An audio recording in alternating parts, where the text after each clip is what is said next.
হে বনি আদম, আমি কি তোমাদেরকে তাগিদ করিনি যে তোমরা শয়তানের ইবাদত করো না? নিঃসন্দেহে শয়তান হচ্ছে তোমাদের জন্য প্রকাশ্য দুশমন।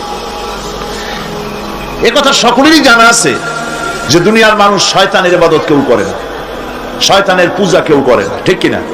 শয়তানের কেউ পূজা করে না, বরং শয়তানের প্রতি চতুর্দিক থেকে শুধু লানত হতে থাকে, ঠিক কিনা? শয়তানের খালি গাল দিতে থাকে সারাদিন, এমনকি পাপ করে নিজে দোষ দেয় শয়তানের, ঠিক কিনা? কবি বলছেন, क्या हंसी आती है मुझे हजरत इंसान पर, क्या हंसी आती है मुझे हजरत इंसान पर, फेल बत्तू खुद करे लानत करे शैतान पर। আমার মানুষের অবস্থা দেখে হাসি পায়, খারাপ কামটা করে নিজে আর গাল দেয় শয়তানের। সারাটা দিন মেয়ে লোক পুরুষ লোক বাচ্চা সকলে শয়তানরে গাল দেয় সমান, ওর কপালটাই খারাপ, ফুটবলের মতো। এর জন্মই হয়েছে লাথি খাওয়ার জন্য।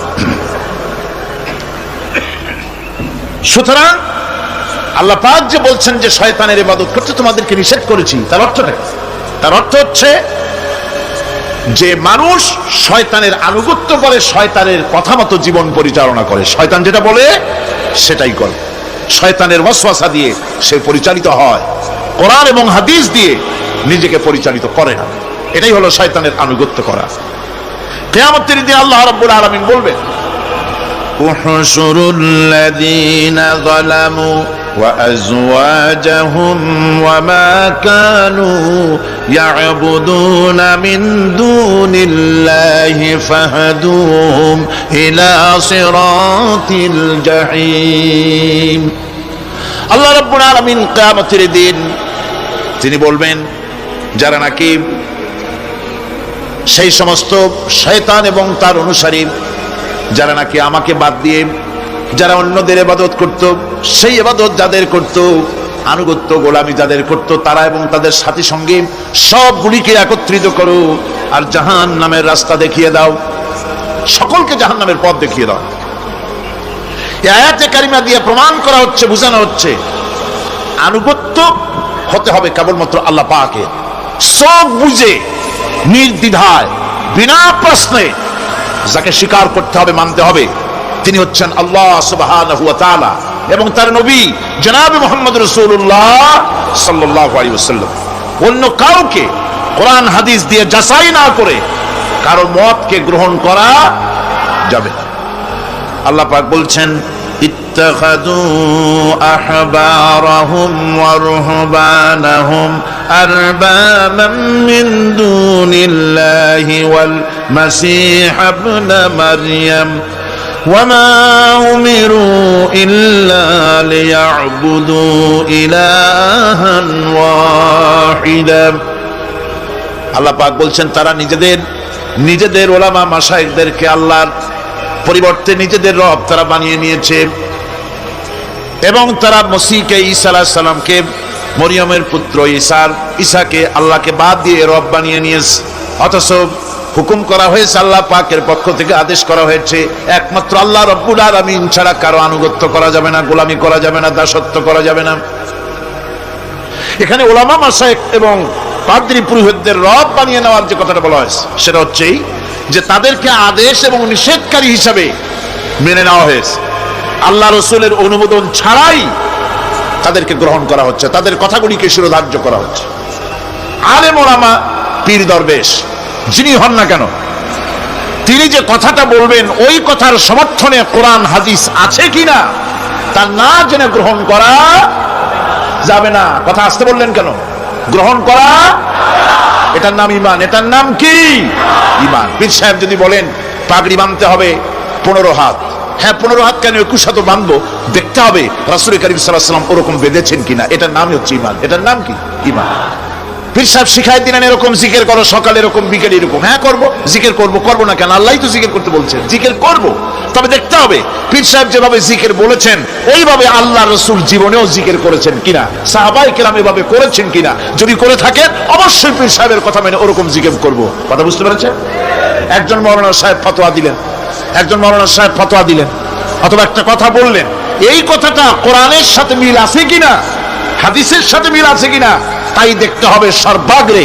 কোন মুরব্বী কি বলেছেন, কোন হুজুর কি বলেছেন, কোন কিতাবের মধ্যে কি লেখা আছে, ওইটা জানার কোন দরকার আমার নাই। আমার জানার দরকার কোরআন শরীফ আছে কিনা, হাদিস শরীফ আছে কিনা। এর নাম হচ্ছে ঈমান। এর নাম কি? এটাই হচ্ছে আনুগত্য আল্লাহ পাকের দরবারে। এটাই হচ্ছে আনুগত্য করার জন্য এটাই সবচাইতে বড় দলিল যে আল্লাহর হুকুম মেনে চলতে হবে, আর অন্য কারো অন্ধ অনুকরণ করব না। ইবাদত পূজা অর্থে বলা হয়েছে কাউকে ক্ষমতাশীল মনে করে নিজের প্রয়োজনের জন্য তার কাছে দোয়া করা, দুঃখ কষ্টে তার কাছে সাহায্য চাওয়া, ক্ষয়ক্ষতি এবং বিপদ আপদ থেকে বাঁচার জন্য কারো কাছে আশ্রয় চাওয়া। কোরআন মজিদের দৃষ্টিতে এগুলি সব হচ্ছে পূজার পর্যায়ভুক্ত, এগুলি করা যাবে না। সবটাই বলতে হবে আল্লাহ রাব্বুল আলামিনের কাছে। কার কাছে বলতে হবে? কোরআন বলছে, আল্লাহ পাক কোরআনে কারীমের মধ্যে বলছেন, কুল ইন্নী নুহিতু আন আ'বুদাল্লাযীনা তাদউনা মিন দুনিল্লাহি লাম্মা জাআনিয়াল বায়্যিনাতু মির রাব্বি ওয়া উমিরতু আন উসলিমা লিরাব্বিল আলামিন। আল্লাহ পাক বলেন, বলো আমার রবের পক্ষ থেকে স্পষ্ট নির্দেশ লাভ করার পর, হুকুম লাভ করার পর আল্লাহকে ত্যাগ করে তোমরা যাদের পূজা করছো তাদের পূজা আমি করি না। আল্লাহ নবীকে বলছেন এরকম আপনি বলেন, বরং আমাকে হুকুম করা হয়েছে আল্লাহ রাব্বুল আলামিনের সামনে মাথা নত করে দেওয়ার। তাই আমি আল্লাহ পাকের দরবারে আমার বিনয়ের, আমার আনুগত্যের মস্তক তার সামনে নত করে দিয়েছি। দুনিয়ায় মানুষেরা আল্লাহ রাব্বুল আলামিনকে বাদ দিয়ে যাদের কাছে সাহায্য চায়, যাদের কাছে গিয়ে সাহায্য প্রার্থনা করে, ছেলে হয় নাই ছেলে চায়, মেয়ে হয় নাই মেয়ে চায়, ব্যবসায় উন্নতি হয় না বলে ব্যবসার জন্য তাদের কাছে চায়। কোরআনে কারীম বলছে ওদের কাছে যে চাওয়া হচ্ছে তারা ওদের চাওয়াও সম্পর্কে জানে না। কিয়ামতের দিন এইগুলি সব ওদের বিরুদ্ধে আল্লাহর দরবারে মামলা দায়ের করবে। চলে যায় সিলেটে শাহজালাল রহমতুল্লাহ আলাইহির মাজারে, সেখানে গিয়ে গজাল মাছের কাছে গিয়ে সন্তান চায়। চট্টগ্রামে বাজেবস্তান যেখানে কচ্ছপ আছে, এই কচ্ছপের কাছে গিয়ে এখানে সন্তান কামনা করে। কি আজীব তামাশা! এর নাম মুসলমান, এর নাম মুসলমান। কয়েক বছর আগে আমার নিজের চোখে দেখেছি, অনেক বছর আগে একবার দেখতে গিয়েছিলাম, অবস্থাটা কি সেখানে দেখলাম গাছের সাথে দড়ি দিয়া, সুতা দিয়া পাথর ইট বাঁধে রাখছে। এগুলো কি শুনলাম, এগুলি যাদের বাচ্চা হয় না তারা এগুলি গাছের সাথে বেঁধে রেখে আসছে। ওই ইটে যেরকম ভার, ওই রকম সন্তানের ভার পেটের মধ্যে হইয়া আস্তে আস্তে সন্তান হবে। কি ফিলোসফি! আজীব তামাশা। এরপর আমার নিজের চোখে দেখেছি বিরাট বিরাট কচ্ছপ, এই কচ্ছপগুলির পায়ে হাত দিয়ে চুমা খাইতেছে মুসলমান। নাউযুবিল্লাহি মিন যালিক।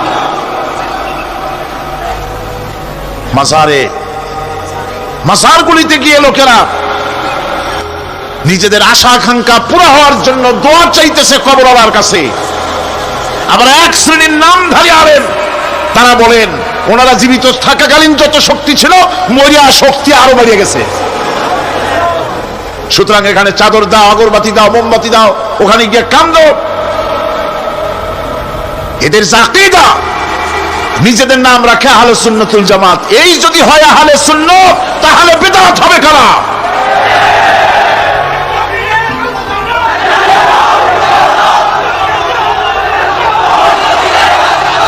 কবর, মাজার, ওলিউল্লাহদের মাজার, থামুন।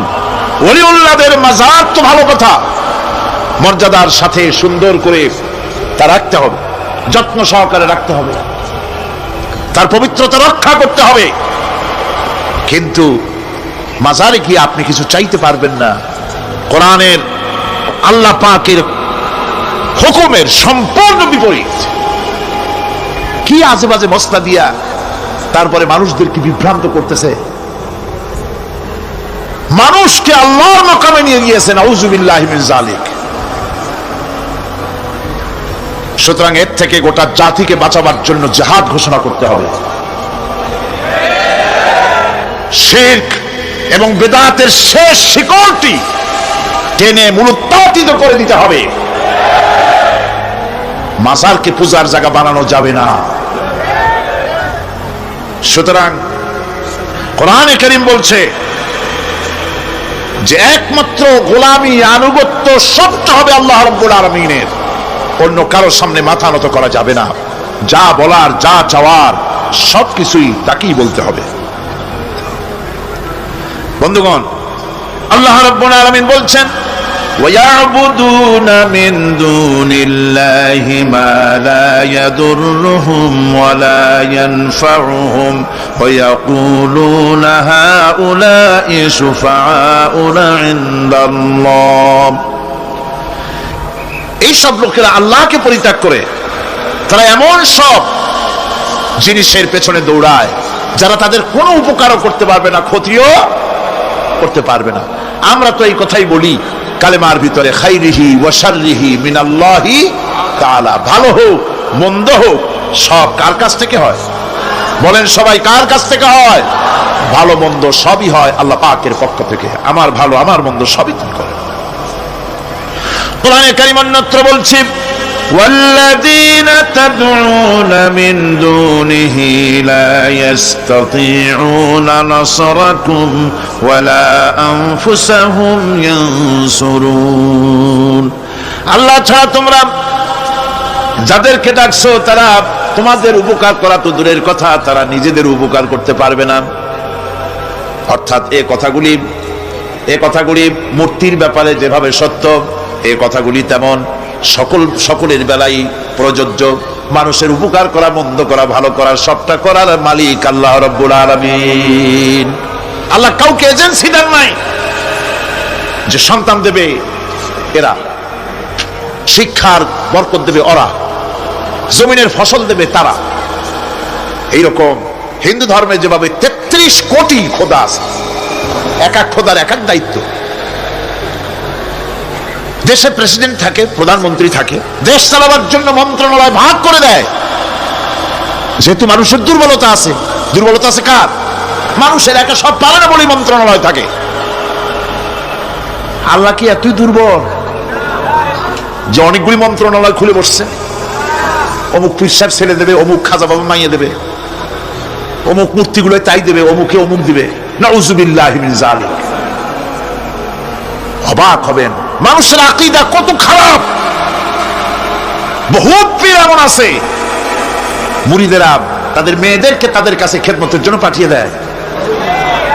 যুবতী মেয়েরা পা চেপে পীরের খেদমত করে, বউ দিয়া খেদমত করে।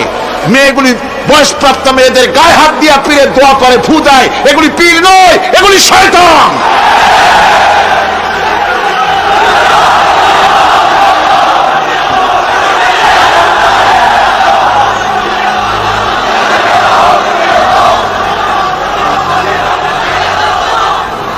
সুতরাং আমাদেরকে বুঝতে হবে আল্লাহর ওলি তো ঠিকই আছে, আল্লাহর ওলিদের বিরুদ্ধে আমার কোনো বক্তব্য নাই।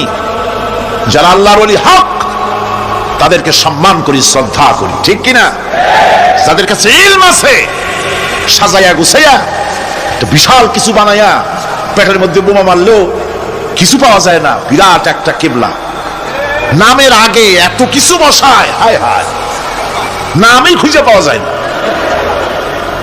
সিরাজুস সালিকিন, মিসবাহুল আরিফিন, রাহনুমায়ে বেদাত, আশিকে পামদান, সিয়াহে দামদান। মানে নামের শেষে শুধু আলাইহিস সালাম লিখতে বাকি থাকে, আর সব লেখে। পীরকে মর্যাদা দিয়ে আল্লাহর আসন পর্যন্ত নিয়ে যায়, নাউযুবিল্লাহ। আপনারা বিশ্বাস করুন, মনের মধ্যে ঈমান রাখবেন, কোন পীরের বাপের ক্ষমতা নাই বদদুয়া দিয়ে আপনাকে ধ্বংস করে দিতে পারে।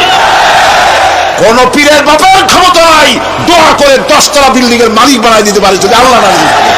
যদি আল্লাহ রাজি না থাকেন, আল্লাহ পাক যদি রাজি থাকেন, তাহলে কারো দোয়ায় ভাগ্য ভালো হতেও পারে। কথা বুঝে আসছে? সুতরাং ভয় করতে হবে কাকে? আল্লাহ পাককে। কাকে ভয় করতে হবে? আল্লাহ পাককে ভয় করতে হবে। সৌভাগ্য দুর্ভাগ্য সবটার মালিক আল্লাহ। হক্কানি ওলি যারা, সত্যিকারের পীর যারা, তারা এইভাবে করে শান শওকাত ইত্যাদি হাই ফাই করে অস্থির করে ভালাইয়া রাজা বাদশাদের মতো চলাফেরা তারা করেন না। কথা ঠিক কিনা? তাদের ইলম কালাম থাকে, মানুষকে হকের দাওয়াত দেন, হক কথা বলেন, হক কথা বলে যদি জেলে যেতে হয় তাও যেতে রাজি আছে তারা। এরকম হয়েছে না, নমুনা আছে না? সুতরাং মনে রাখতে হবে, ভালো মন্দ করার সবটা মালিক হচ্ছে আল্লাহ। এটা যদি বিশ্বাস না করি তাহলে ইয়াকা নাবুদু বলার কোনো মানে নাই। ইয়াকা নাবুদু, কেবলমাত্র তোমারই গোলামি করি, আর কারো গোলামি করি। সোজা কথা, সাফ। আমরা সবাই গোলাম। আমরা সবাই কি? আমরা যে গোলাম তাকে বলতে লজ্জা করে? কার গোলাম? চিল্লায় বলতে হবে সকল মুসলমানকে, কার গোলাম? আল্লাহ পাকের গোলাম আমরা। আর এই গোলাম আল্লাহর দাসত্ব মানুষের শ্রেষ্ঠতম মর্যাদা। সুবহানাল্লাহ। আল্লাহর দাসত্ব মানুষের জন্য কি? শ্রেষ্ঠতম মর্যাদা।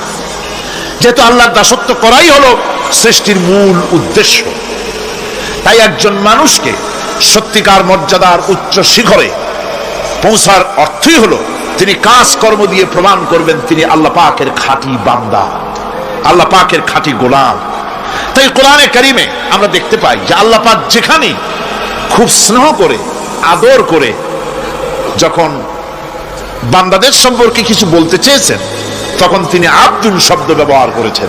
আদর করে, স্নেহ করে, দয়া করে যদি কারো ব্যাপারে কিছু বলতে চেয়েছেন তখন আল্লাহ তাকে কি বলেছেন? আব্দ। আব্দ মানে হলো বান্দা। যেমন বেহেশতীদের সম্পর্কে আল্লাহ পাক বলেছেন, আইনা ইয়াশরাবু বিহা ইবাদুল্লাহি ইউফাজ্জিরুনাহা তাফজীরা। জান্নাতের মধ্যে একটি প্রবাহমান ঝর্ণা আছে, আল্লাহর বান্দারা সেখান থেকে পান করতে পারবে। সেই ঝর্ণা থেকে তৃষ্ণা নিবারণ করবে এবং নিজেদের ইচ্ছে মতো তারা এই ঝর্ণার শাখা প্রশাখা নিজেদের এরিয়া পর্যন্ত নিয়ে যেতে পারবে। এমন একটা ঝর্ণা থাকবে যেখানে আল্লাহর বান্দারা, আল্লাহ পাক বলছেন আইনাই ইয়াশরাবু বিহা ইবাদুল্লাহ, আল্লাহর বান্দারা, আল্লাহর গোলামেরা সেখানে তাদের তৃষ্ণা মিটাবে এমন ঝর্ণা আছে। ওই ঝর্ণার কাছে যাওয়ার দরকার নাই, তাদের ইঙ্গিতে ইচ্ছা অনুযায়ী তাদের ঘরের দরজা পর্যন্ত যেখানে খুশি সেখানের শাখা প্রশাখা প্রবাহিত করে নিতে তারা সক্ষম হবে। মুমিন বান্দার গুণাবলী বলতে গিয়ে, মুমিন বান্দার গুণাবলী বর্ণনা করতে গিয়ে আল্লাহ রাব্বুল আলামিন বলেছেন, ওয়া ইবাদুর রাহমানিল্লাযীনা ইয়ামশুনা আলাল আরদি হাওনা। রহমানের বান্দা হলো তারা যারা জমিনের উপরে চলাফেরা করার সময় বিনয়ের সাথে চলাফেরা করে, তারা হচ্ছে রহমানের বান্দা। কার বান্দা? রহমানের বান্দা। আদর করে আল্লাহ বলছেন বান্দা, গোলাম। শয়তান নিজে অভিশপ্ত হওয়ার পর এর প্রতিশোধ নেওয়ার জন্য আল্লাহ পাকের দরবারে বলেছিল, আয় আল্লাহ, তোমার যেই বান্দাগুলির কারণে, তোমার যেই বান্দার কারণে আমার ইবাদতগুলি নষ্ট হয়ে গেল, আমি অভিশপ্ত হয়ে গেলাম, ওই বান্দাগুলিকে লোভ দেখিয়ে আমি যেমনে পারি সবগুলিকে আমি গোমরাহ করে দেব, পথভ্রষ্ট করে দেব। আল্লাহ পাকের জবাবে বললেন, ইন্না ইবাদি লাইসা লাকা আলাইহিম সুলতান ইল্লা মান ইত্তাবাকা মিনাল গাওয়িন। আমার বান্দাদের উপরে তোমার কোনো কর্তৃত্ব নাই। আমার বান্দা, আদর করে আল্লাহ পাক বলছেন আমার বান্দাদের উপরে তোমার কোনো কর্তৃত্ব নাই। তবে হ্যাঁ, যারা তোমার কথা মান্য করবে তারা অবশ্যই গোমরাহ হয়ে যাবে, পথভ্রষ্ট হয়ে যাবে। কিন্তু আমার সত্যিকারের বান্দা যারা, তাদের উপরে তুমি গোমরাহি, তাদেরকে তুমি পথভ্রষ্ট করতে পারবে না, তাদের উপরে তোমার কোনো কর্তৃত্ব নাই। ভাইরা আমার, হযরত ঈসা আলাইহিস সালামের ব্যাপারে, হযরত ঈসা আলাইহিস সালামকে খ্রিস্টানেরা তারা বলেছে ওয়াকালাতিন নাসারাল মাসীহু ইবনুল্লাহ। মসিহ হচ্ছে কার ছেলে? নাউযুবিল্লাহ। বলেন সবাই নাউযুবিল্লাহ।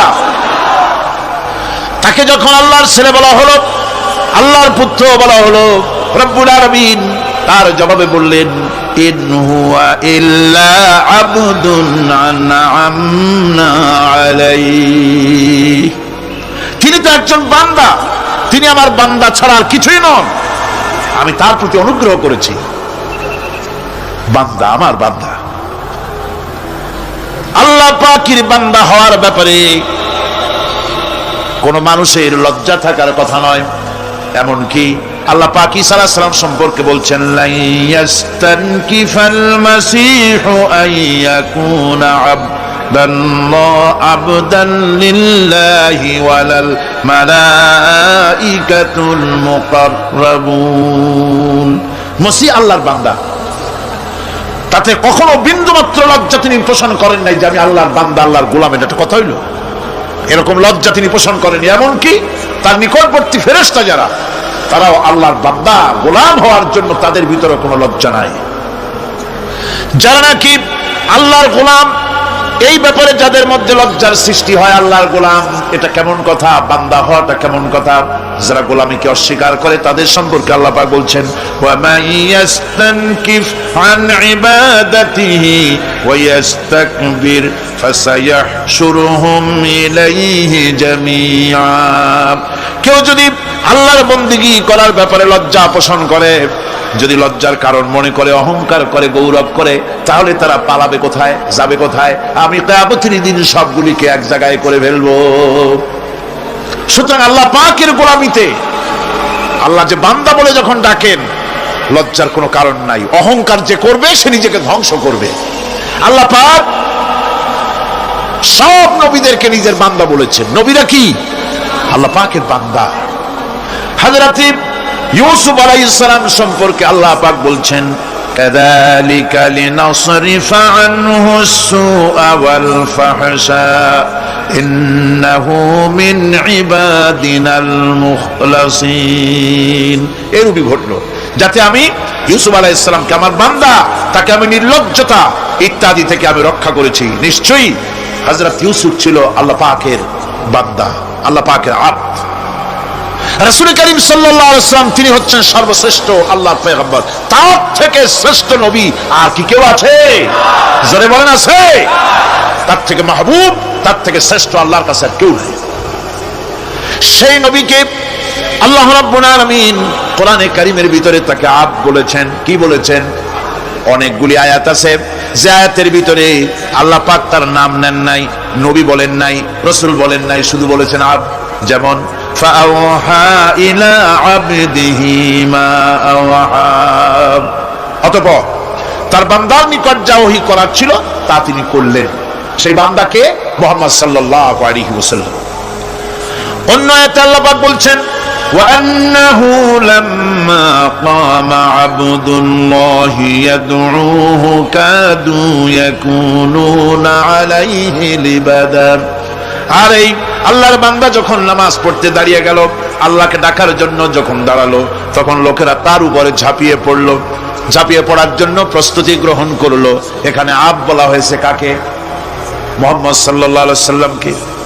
এভাবে করে অন্য এক আয়াতে আল্লাহ পাক তার হাবিবকে আব্দ বলছেন, বান্দা বলতেছেন, ইন কুনতুম ফি রাইবিম মিম্মা নাযালনা আলা আবদিনা, আমার বান্দার উপরে যে কিতাব নাজিল করেছি তাতে যদি তোমাদের কোনো সন্দেহ হয়। এই যে আমার বান্দার উপরে, ওই বান্দাকে বলেন সবাই?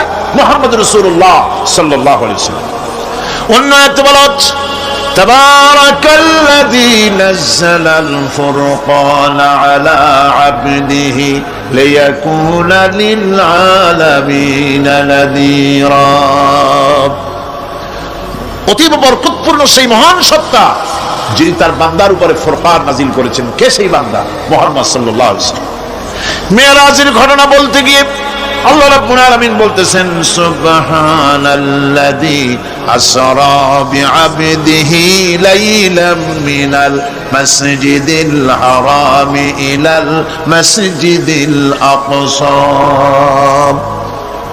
পবিত্র সেই মহান সত্তা যিনি তার বান্দাকে ইসরা করিয়েছেন। কে সেই বান্দা? মুহাম্মদ রাসূলুল্লাহ সাল্লাল্লাহু আলাইহি ওয়াসাল্লাম। সুতরাং আবদিয়ত, ইবাদত, গোলামি এটা হচ্ছে মানুষের জীবনের সবচেয়ে বড় মর্যাদাকর খেতাব, আল্লাহর পক্ষ থেকে আল্লাহর বান্দা হওয়া।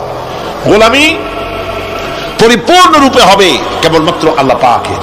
এই গোলামির জন্যই আল্লাহ পাক আমাদেরকে সৃষ্টি করেছেন, অন্য কোনো কাজে আমাদেরকে সৃষ্টি করেন নাই।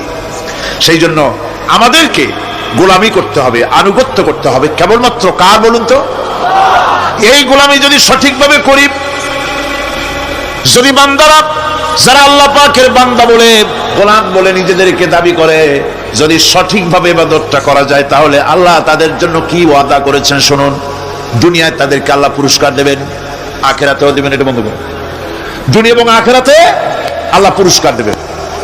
সে পুরস্কারটা কি? দুনিয়ার পুরস্কারটা আগে শোনো। আল্লাহ পাক বলেন যারা আমার ইবাদত করবে তাদের ব্যাপারে আমার ওয়াদা শোনো।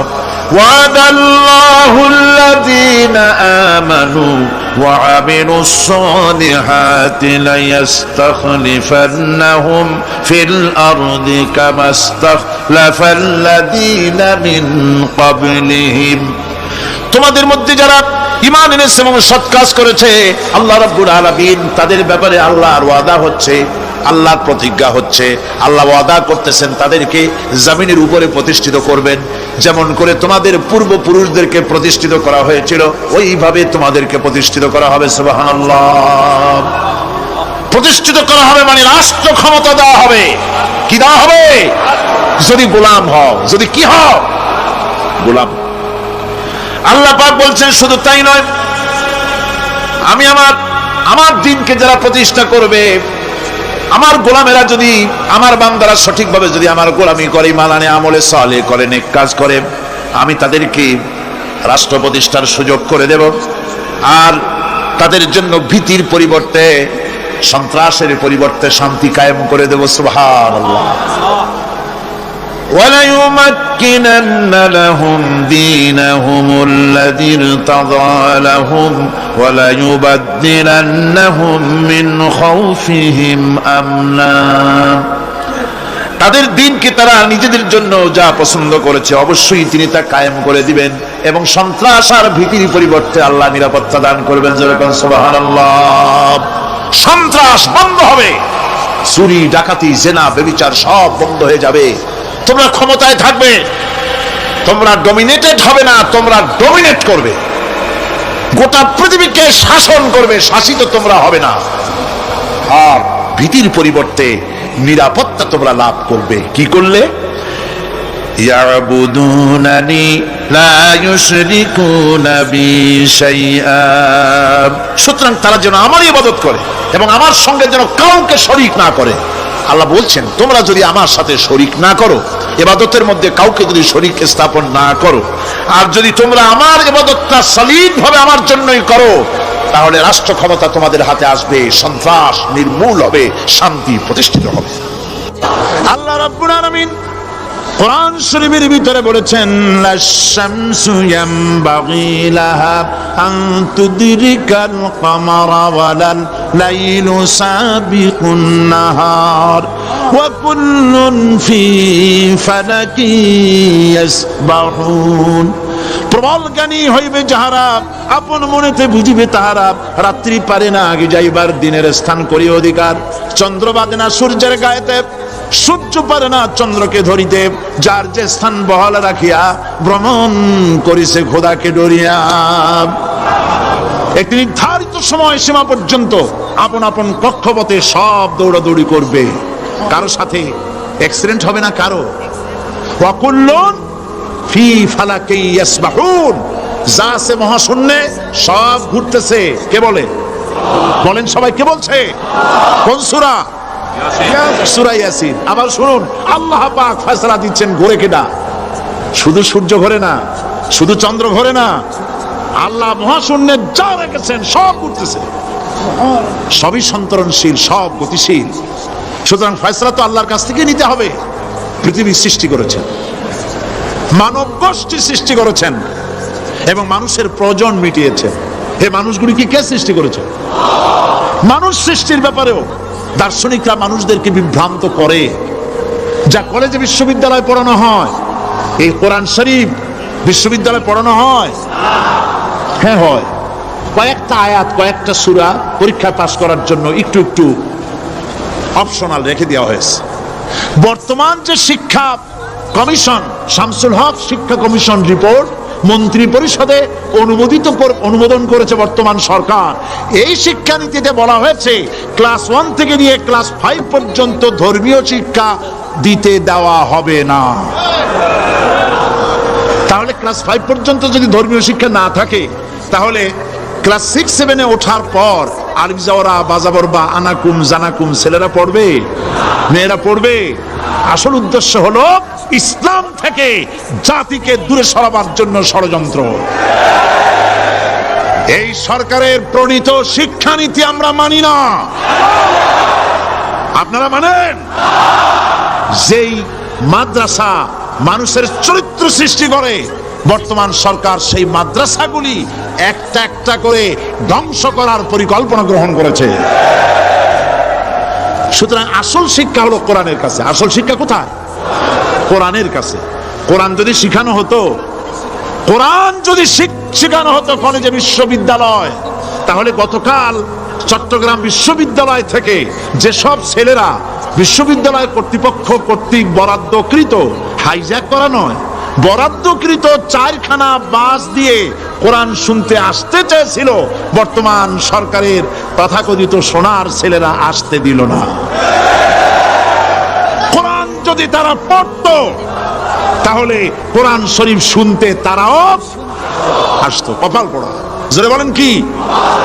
আরো জোরে বলেন কি? কপাল পোড়া। সব ভালো লাগে, কোরআন ভালো লাগে না। এদেরকে শিখানো হয়েছে, আরে তোমরা তো মানুষ না। বলে আমরা কি? তো তোমাদের ডারউইন বাবাজি বলে নাই, শোনো নাই? কি পড়ো টড়ো তোমরা, বুদ্ধি শুদ্ধি রাখো না। ডারউইন বলেছে, থিওরি অফ ইভলিউশনের মধ্যে বলেছেন মানুষ মানুষ না। বলে কি? মানুষ হলো বান্দর। কপাল পোড়া। কি কপালে লেখা থাকে? কাজে কামে প্রকাশ হয়ে যায়। ডারউইন বলল মানুষ মানুষ না। আর ফ্রয়েড বললেন মানুষ হলো মানুষই ঠিক, তবে মানুষ হলো সেক্স সর্বস্ব জীব। সেক্স সমস্যার সমাধান করলে মানুষের সব সমস্যার সমাধান হয়ে যাবে।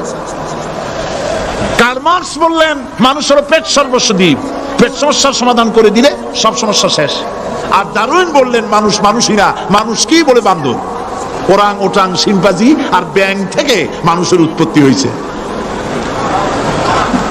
আমি যখন জীবনের প্রথম শিম্পাজি দেখলাম, ওরাং ওটাং দেখলাম, তখন আমি মনে করেছি যে ডারউইন খামোখা ভুল করে নাই।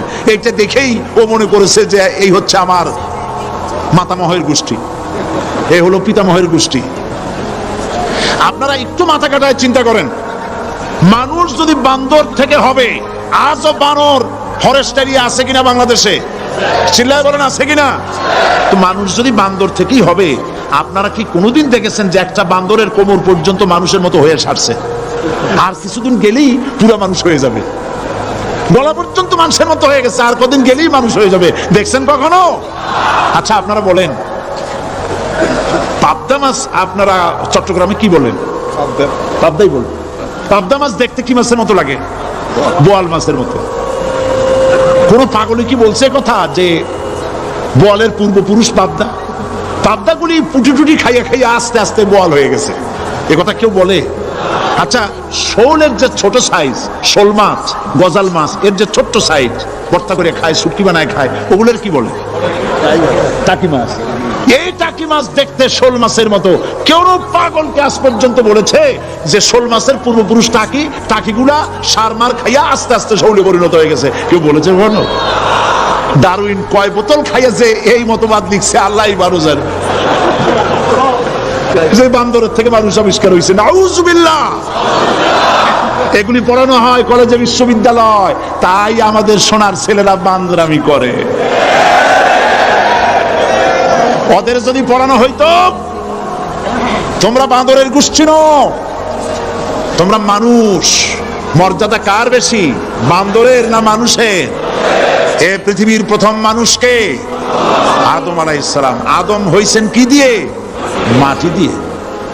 আল্লাহ রাব্বুল আলামিন যিনি মানুষ সৃষ্টি করেছেন, তিনি কোরআন শরীফের ভিতরে বলে দিয়েছেন, আমি প্রথমেই বলেছি, আপনারা লক্ষ্য করুন, এই কোরআন তাবিজের কিতাব নয়, এই কোরআন তদবিরের কিতাব নয়, ঝাড়ফুঁকের কিতাব নয়। কোরআন হলো পৃথিবীর মানুষের জন্য কোড অফ লাইফ, পূর্ণাঙ্গ জীবন বিধান। সব কিছু আল্লাহ পাক কোরআনের ভিতরে বলে দিয়েছেন, কোন জিনিস বাদ দেন নাই। আপনি আমি কেমনে সৃষ্টি হয়েছি আল্লাহ পাক কোরআনের ভিতরে বলেছেন, ইন্না খালাকনাকুম মিন তুরাবিন সুম্মা মিন নুতফাতিন সুম্মা মিন আলাকাতিন সুম্মা মিন মুদগা।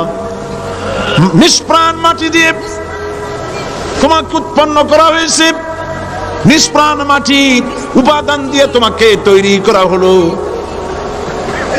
মায়ের পেটের ভিতরে এক ফোঁটা নাপাক পানি জমাট রক্তে পরিণত হয়ে গেল, জমাট রক্ত আস্তে করে গোস্ত পিণ্ড হলো, গোস্ত পিণ্ডকে সুন্দর করে সাজায়া হাড্ডি গুড্ডি বানায়া স্ট্রাকচার তৈরি করে তার উপরে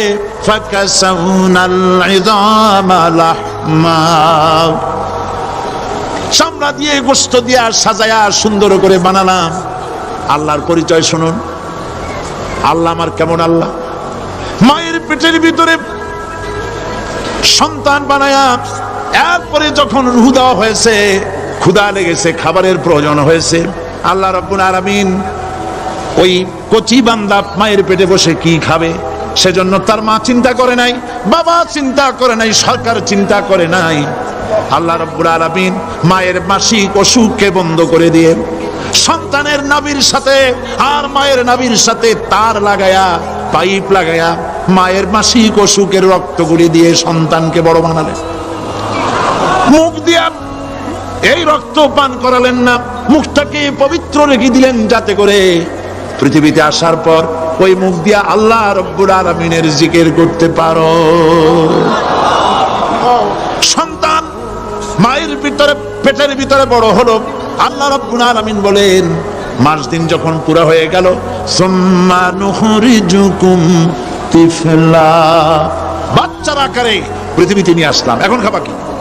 পৃথিবীতে যখন বাচ্চা এলো তখন তার পেটের সাথে যে সংযোগ ছিল মায়ের নাভির সাথে আর সন্তানের নাভির সাথে, সেই সংযোগ তার আর কি থাকলো? কি করা হলো? কেটে দেওয়া হলো। লক্ষ্য করুন, খাবারের জন্য একটি মাত্র পাইপ আল্লাহ লাগাইছিলেন, পৃথিবীতে সন্তান আসার সঙ্গে সঙ্গে পাইপটা কেটে দেওয়া হলো। এবার কি খাবে? আল্লাহ রাব্বুল আলামিন মায়ের বুক থেকে সন্তানের জন্য এবার সিঙ্গেল সিগন্যাল, তার জন্য সিঙ্গেল কোন লাইন যেটা ছিল কেটে দিয়া মায়ের বুক থেকে সন্তানের জন্য ডাবল লাইন আল্লাহ চালু করে দিলেন। এমন দুধ বানাই দিলেন যা শুধু খাবার নয়, শুধু ফুড ভ্যালু নয়, এই দুধের ভিতরে ক্যালসিয়াম, এর মধ্যে ভিটামিন, এর মধ্যে আয়রন, এর মধ্যে মেডিসিন।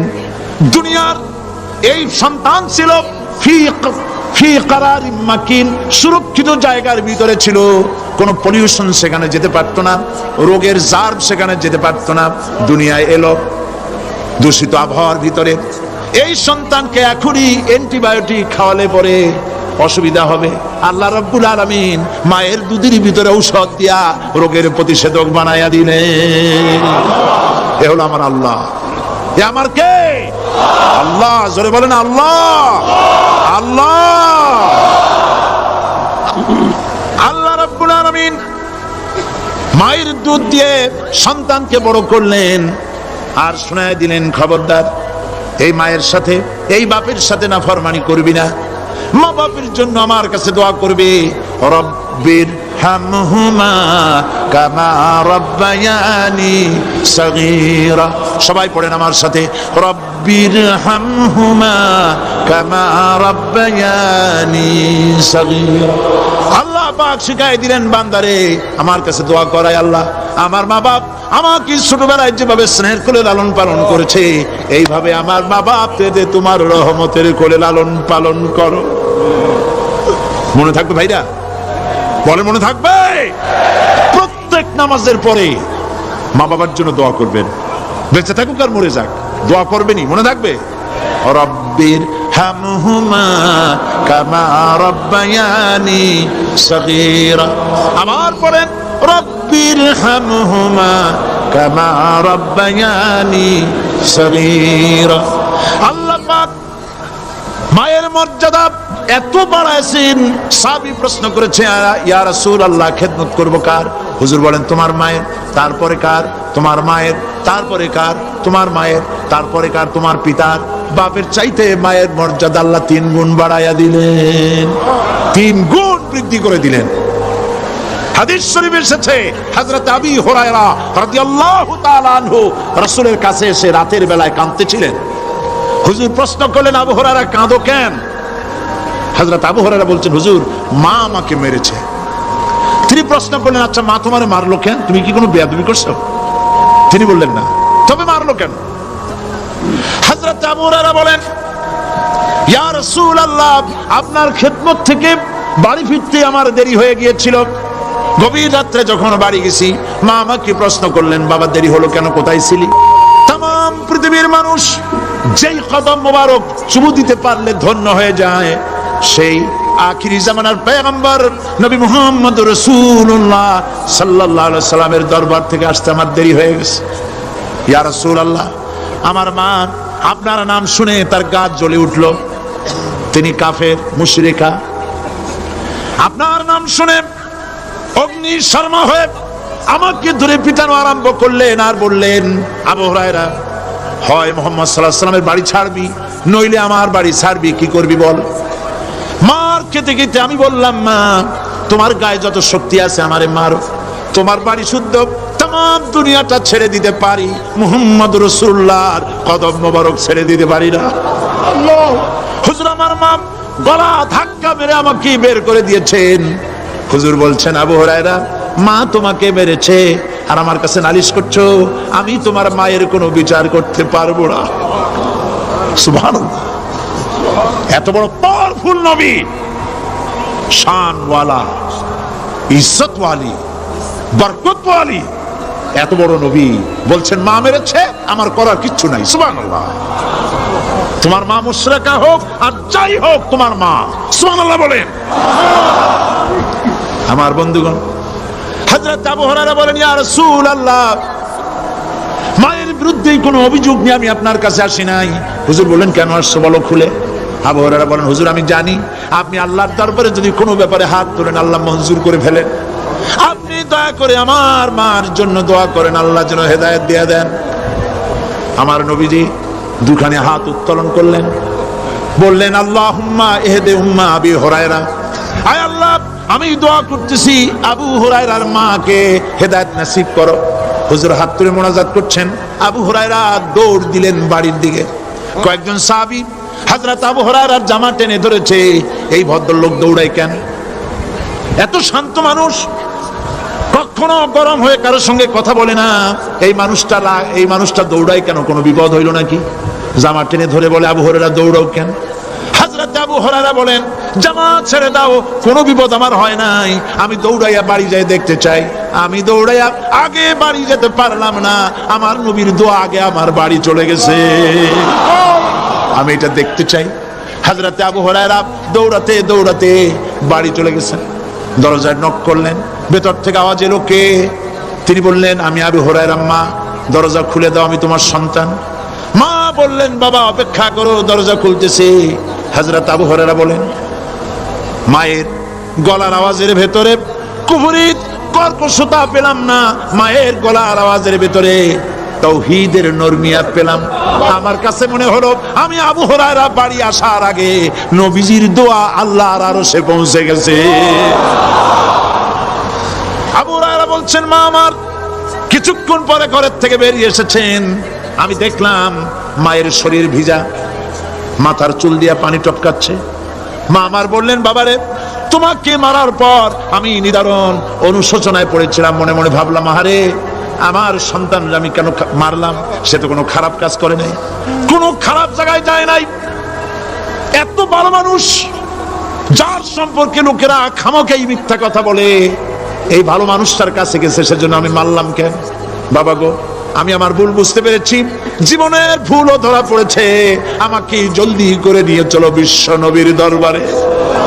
হযরত আবু হুরায়রার মা রাসূলুল্লাহর খেদমতে এসে ঘোষণা করলেন, আশহাদু আল্লা ইলাহা ইল্লাল্লাহু ওয়াহদাহু লা শারীকা লাহু ওয়া আশহাদু আন্না মুহাম্মাদান আবদুহু ওয়া রাসূলুহু। আমার ভাইরা,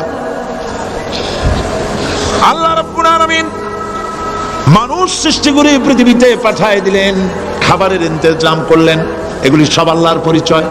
আল্লাহরে চেনার জন্য বড় বড় কিতাব ঘাটা লাগে না, কিসমতে যদি থাকে দুই একটা দৃষ্টান্ত যথেষ্ট হয়ে যায়। সুবহানাল্লাহ, সুবহানাল্লাহ, দুই একটা দৃষ্টান্ত যথেষ্ট। আল্লাহ পাক সমস্ত সৃষ্টি জগৎকে তৈরি করলেন, সৃষ্টি করলেন, আর তাদের খাদ্যের ব্যবস্থা করলেন। কে করেছেন খাদ্যের ব্যবস্থা? খাদ্য দেন আল্লাহ। কিন্তু অহংকারী যারা, তারা বলে দেশের বাম্পার ফলনের জন্য সমস্ত কৃতিত্ব সরকারের। বলেন আস্তাগফিরুল্লাহ, বলেন নাউজুবিল্লাহ।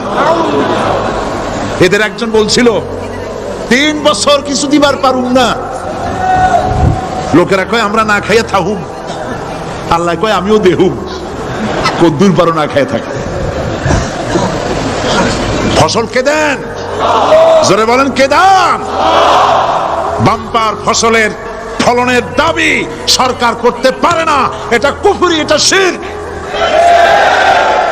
জমিনের ফসল কে দেন? আকাশের বৃষ্টি কার? পানি কার? সার কার? সব আল্লাহ পাক। আল্লাহ পাক কোরআন শরীফে বলেছেন, لئن شكرتم لأزيدنكم ولئن كفرتم إن عذابي لشديد। আমার নিয়ামতের শুকর যদি আদায় করো বাড়ায় দেব, আর যদি কৃতজ্ঞ হও শুকরিয়া আদায় না করো মস্ত বড় শাস্তি দেব। ফসল দেই আমি, আর শুকরিয়া আদায় করো তোমার বাজানে, ঠিক কিনা? শুকরিয়া আদায় করে কার? বাজানে।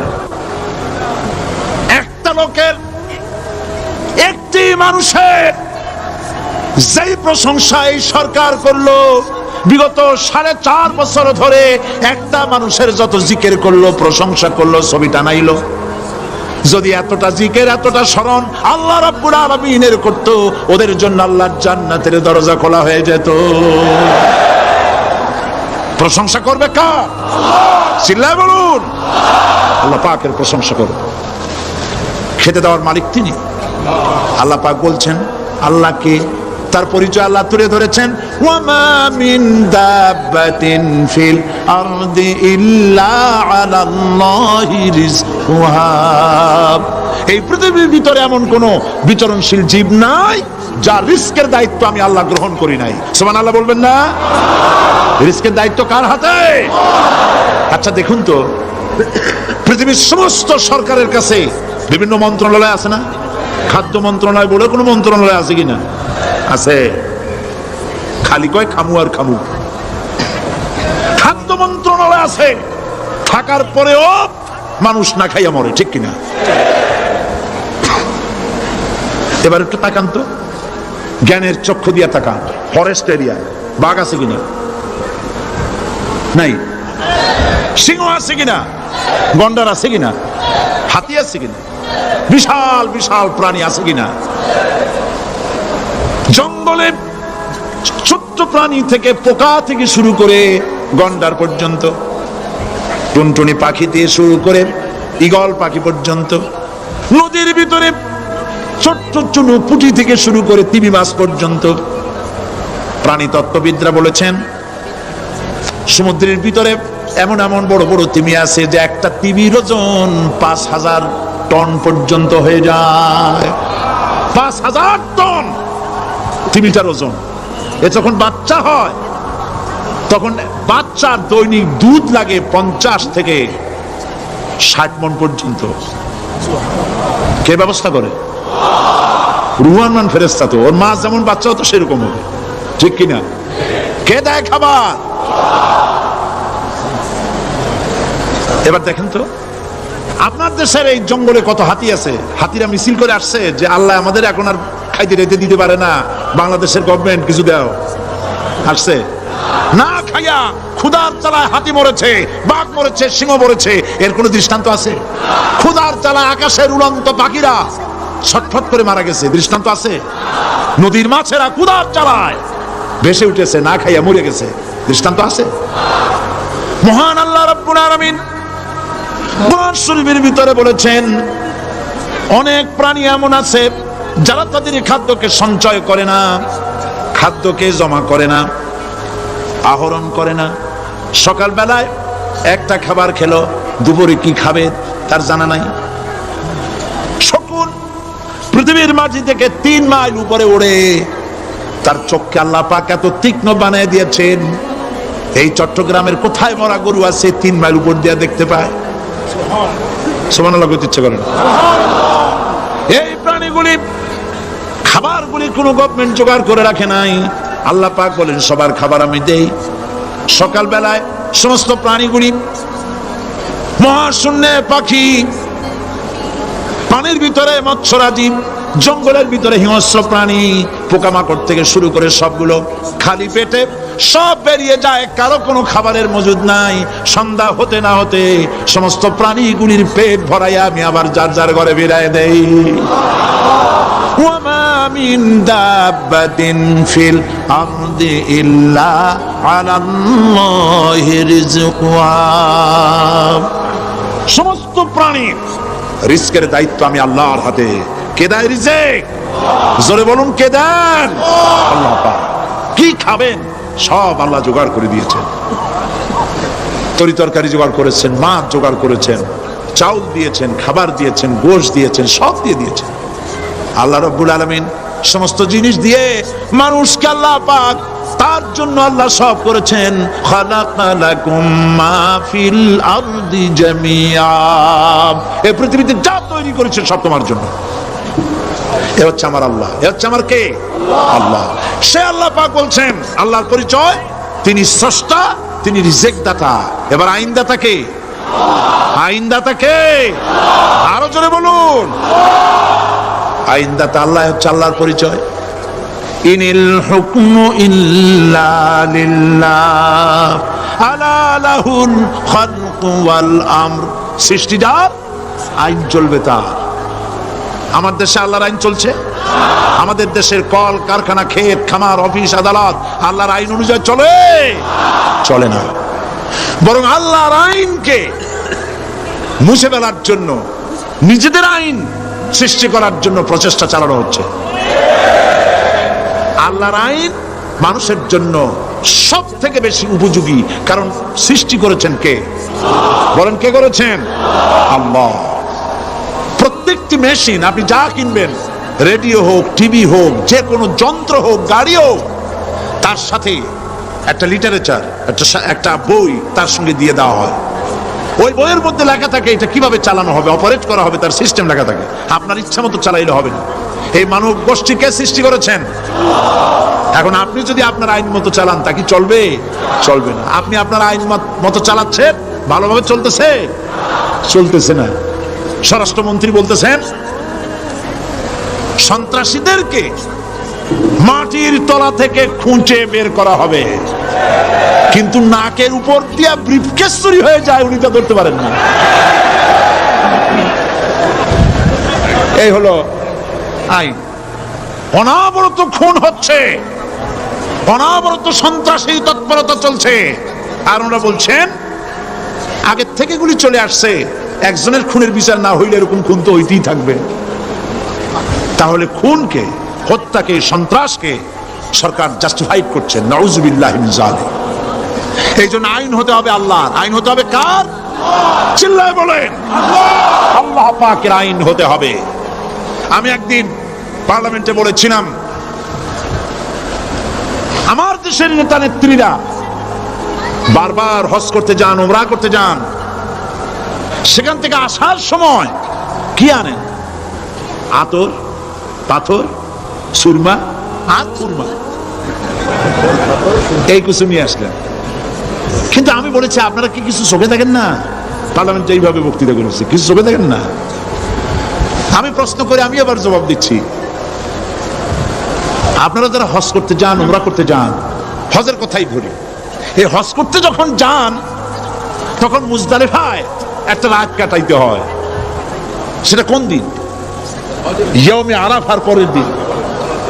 এই মাঠে দালান কোঠা আছে, এখানে বেড়া আছে, শামিয়ানা আছে, পর্দা আছে, তাবু আছে, কিচ্ছু নাই। লক্ষ লক্ষ নারী আর পুরুষ পাশাপাশি শুয়ে থাকে, তাও সুবহানাল্লাহ কইতে ইচ্ছে করে না। সারা রাত জনে জনে পুলিশ পাহারাদার নাই। কিরকম মেয়ে এলো, চাঁদের সৌন্দর্য হার মানায় দিতে পারে এরকম সুন্দরী, এরকম সুন্দরী নারী, সুদর্শন পুরুষ পাশাপাশি রাস্তার ধারে মরুভূমির ভিতরে সারা রাত কাটাচ্ছে। ইয়মে আরাফার পরের রাতটা, একটা রাত পুরা। এভাবে চলতেছে বছরের পর বছর, শতাব্দীর পর শতাব্দী, সহস্রাব্দীর পরে সহস্রাব্দী। আমি প্রশ্ন করি, পৃথিবীর ইতিহাসে কেউ কি এমন কথা বলতে পেরেছে, লিখতে পেরেছে যে মুজদালিফার রাতে সেখান থেকে 10টা নারী হাইজ্যাক হয়েছে, 5টা নারী লাঞ্ছিত হয়েছে? বলতে পারবে? গভীর রাত্রে পুরুষ সঙ্গে ছাড়া সুন্দরী রমণী, যুবতী রমণী একাকিনী নিজের ঘর ছেড়ে আল্লাহর ঘরে তাওয়াফ করতে আসে। তাওয়াফ সেরে তাহাজ্জুদের নামাজ পড়ে আল্লাহর কাছে মোনাজাত করে একা একা হাজার হাজার লাখো পুরুষের ভিতর থেকে আপন ঘরে ফিরে যায়। কারো বাবার হিম্মত নাই একবার তাকায় সে তো রূপ উপভোগ করার জন্য আবার তাকায়, অথবা তার আঁচল ধরে টান মারে। আছে ইতিহাস, কথা কন না কেন? সুন্দরী একটা মাইয়া মক্কা থেকে মদিনা থেকে পাওয়া যায় না, 15 দিন হয়ে গেছে। হয়েছে কখনো? এবার জবাব দেন, কেন হয় না? কেন হয় না? আমার দেশের মেয়েরা রাস্তা দিয়ে হাঁটতে পারে না। হাই স্কুল মেয়েদের, হাই স্কুল মেয়েদের কলেজ যখন ছুটি হয়, তথাকথিত সোনার ছেলেরা গেটের সামনে এতিমের মতো কালায় থাকে। অনবরত হাইজ্যাক হচ্ছে, ধর্ষণের সেঞ্চুরি হচ্ছে। আর ওখানে হয় না কেন? ওখানে হয় না এই কারণে, এই কোরআনের আইন আল্লাহ রাব্বুল আলামিন যে আইন দিয়েছেন, ওখানে আইন বলবৎ আছে। আছে নাকি? আছে কিনা? কোন পুরুষ কোন নারীকে ধর্ষণ করেছে যদি প্রমাণিত হয়, সে যদি ফাহাদের ছেলে হয় আর ফাহাদের মেয়েও হয়, কোরআনের শাস্তি হলো পাথর মেরে উড়াইয়া দাও।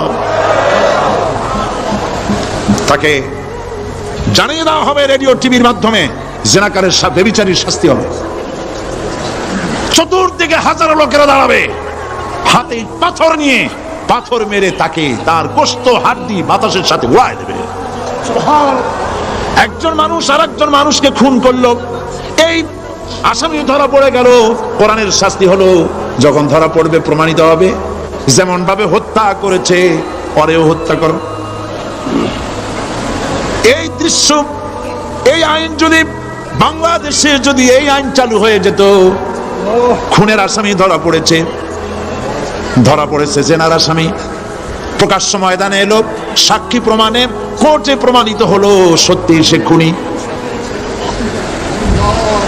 এই বিশাল আউটার স্টেডিয়ামের মাঝখানে খুনি কি দাঁড় করাও, চতুর্দিকে হাজারো লাখো মানুষ থাকুক, রেডিও টিভির ক্যামেরা কার্যকর হবে, পত্র পত্রিকার সাংবাদিকরা আসবে, তরবারির আঘাতে খুনির কল্লাটা উড়ায় দাও, দেহটা নিঃসাড় হয়ে জমিনে পড়ে যাবে।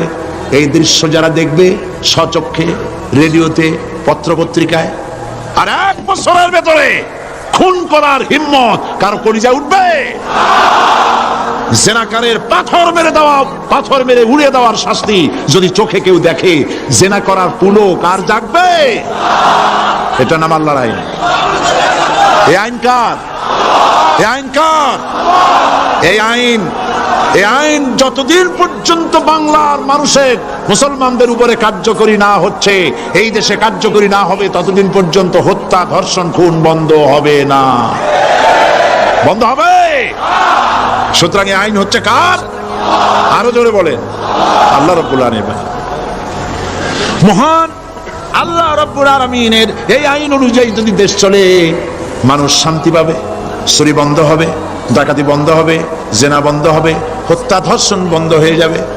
নবীজি এমন একটি আইন চালু করে দিয়ে, কোরআনের বিধান চালু করে দিয়ে এমন একটা সমাজ চালু করেছিলেন, যেই সমাজ সম্পর্কে হুজুর নিজে বলেছেন, খায়রুল কুরুনে কারনি, সর্বশ্রেষ্ঠ যুগ হলো কার যুগ?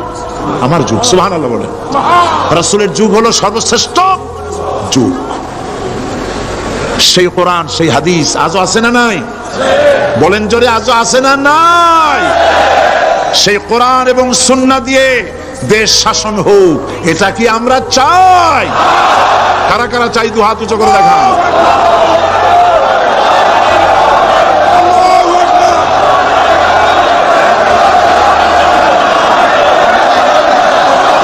আরে ভাই, আপনারা দাঁড়ায় গেলেন কেন? বসেন বসেন। আমি তো একটা স্লোগান দিতে বললাম। হাত দেখতে চাইছি আমি, মাথা দেখতে চাই নাই।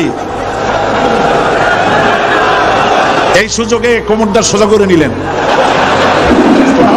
আচ্ছা বসেন, আর মহব্বতের সাথে জিকির করেন, লা ইলাহা ইল্লাল্লাহ, লা ইলাহা ইল্লাল্লাহ, লা ইলাহা ইল্লাল্লাহ, লা ইলাহা ইল্লাল্লাহ, লা ইলাহা ইল্লাল্লাহ, লা ইলাহা ইল্লাল্লাহ। জোরে সরে সবাই জিকির করেন, লা ইলাহা ইল্লাল্লাহ, লা ইলাহা ইল্লাল্লাহ, লা ইলাহা ইল্লাল্লাহ, লা ইলাহা ইল্লাল্লাহু মুহাম্মাদুর রাসূলুল্লাহ। বসুন, আমরা মুনাজাত করব। আল্লাহ রাব্বুল আলামিন আয়াতুল কুরসির ভিতরে আল্লাহর সার্বভৌমত্বের কথা বলেছেন, আল্লাহু লা ইলাহা ইল্লা হুয়াল হাইয়ুল কাইয়্যুম। পড়েন আমার সাথে সবাই, আল্লাহু লা ইলাহা ইল্লা হুয়াল হাইয়ুল কাইয়্যুম। আল্লাহ হচ্ছেন যিনি ছাড়া কোনো ইলাহ নাই, তিনি শাশ্বত চিরঞ্জীব। সুবহানাল্লাহি ওয়া বিহামদিহি। আগামীকাল এর বাকি অংশ আমি আপনাদের সামনে আলোচনা করব ইনশাআল্লাহ। জোরে বলেন ইনশাআল্লাহ। দাঁড়ানো ভাইরা বসেন। আপনাদের পাশে যারা দাঁড়িয়েছেন অনুরোধ করে বসায় দেন। বলেন যে আর 5 মিনিট বসেন, আল্লাহর রাস্তায় হাঁটেন না। হ্যাঁ বলেন, বলেন আপনারা যে আল্লাহর রাস্তায় হাঁটেন না, বসেন, সবাই বসেন। এত বড় মাহফিলের মুনাজাত, সুবহানাল্লাহ বলেন। চট্টগ্রামের ইতিহাসের শ্রেষ্ঠ মাহফিল, চিল্লায় বলেন সুবহানাল্লাহ। গোটা বিশ্বের কোরআনের শ্রেষ্ঠ মাহফিল, বলেন সুবহানাল্লাহ। যারা বলেন আলহামদুলিল্লাহ। আগামীকাল এ মাহফিলের আখেরি মুনাজাত হবে ইনশাআল্লাহ। বলেন ইনশাআল্লাহ। আমি আন্তরিকভাবে দুঃখিত, প্রতি বছর আমার মা বোনদের জন্য, চট্টগ্রামবাসী আমার মা বোনদের জন্য আলাদাভাবে তাদের প্রশ্নের উত্তর দেই এবং তাদের সামনে কোরআন হাদিসের কথা আলাদাভাবে বলি। এবছর দিন কম হয়ে গেল বলে মহিলারা, মা বোনেরা বঞ্চিতা হয়ে গেলেন। শিশু কিশোরদের জন্য আলাদাভাবে সমাবেশ করা হয়, তাও বঞ্চিত হয়ে গেল। এই বিশাল তাফসীরুল কোরআন মাহফিলের বরকত থেকে চিটাগংবাসীকে যারা বঞ্চিত করলো, আল্লাহ তাদের হেদায়েত নসিব করে দিন। যদি হৃদয় থাকে, যদি হৃদয় বলে কিছু থাকে, বিবেক বলে যদি কিছু থাকে, আর শরীর যদি মুসলমানের পিওর রক্ত থাকে, তাহলে বাড়ি বসে অনুশোচনা করা উচিত, চোখের পানি ফেলানো উচিত ওই সব লোকের যারা এই বরকতপূর্ণ মাহফিলকে বাধা দিয়েছে। আর যাদের কলজার মধ্যে আল্লাহ মোহর মেরে দিচ্ছে, এগুলোর তো হেদায়েত হবে না। যাদেরকে আল্লাহ পাক তৈরি করেছেন জাহান্নামের জন্য, ওদের কাছে মাহফিল অসহ্য, সহ্যই হবে না। নাউজুবিল্লাহ বলেন। চট্টগ্রামবাসীর জন্য তাফসীরুল কোরআন মাহফিল নিয়ামত। এই নিয়ামত কিয়ামত পর্যন্ত আল্লাহ টিকায় রাখুন, বলি আমিন। আগামীকালের আখেরি মোনাজাতে সমস্ত মুসলমান চতুর্দিক থেকে আল্লাহ পাকের নারা লাগাতে লাগাতে আসবেন। আল্লাহু আকবার, নারায়ে তাকবীর। গোটা চট্টগ্রাম, গোটা চিটাগাং শহর আগামীকাল কোরআনের মিছিলের শহর হবে ইনশাআল্লাহ।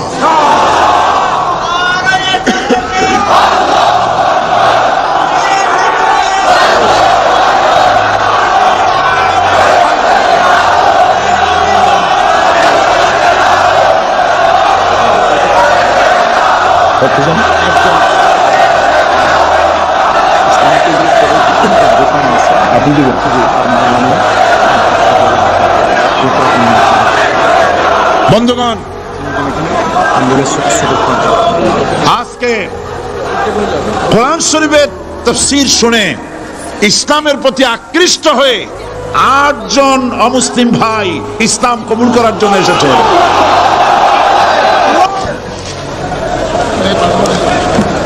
লা ইলাহা ইল্লাল্লাহু মুহাম্মাদুর রাসূলুল্লাহ। আল্লাহ ছাড়া কোনো ইলাহ নাই, মাবুদ নাই। মুহাম্মদ সাল্লাল্লাহু আলাইহি ওয়াসাল্লাম আল্লাহর প্রেরিত রাসূল। আশহাদু আল্লা ইলাহা ইল্লাল্লাহু ওয়াহদাহু লা শারীকা লাহু ওয়া আশহাদু আন্না মুহাম্মাদান আবদুহু ওয়া রাসূলুহু। আমি সাক্ষ্য দিচ্ছি আল্লাহ ছাড়া কোনো ইলাহ নাই, মাবুদ নাই, উপাস্য নাই। তিনি এক, তিনি একক, তার কোনো অংশীদার নাই। আমি আরো সাক্ষ্য দিচ্ছি মুহাম্মদ সাল্লাল্লাহু আলাইহি ওয়াসাল্লাম আল্লাহর বান্দা এবং তার প্রেরিত রাসূল।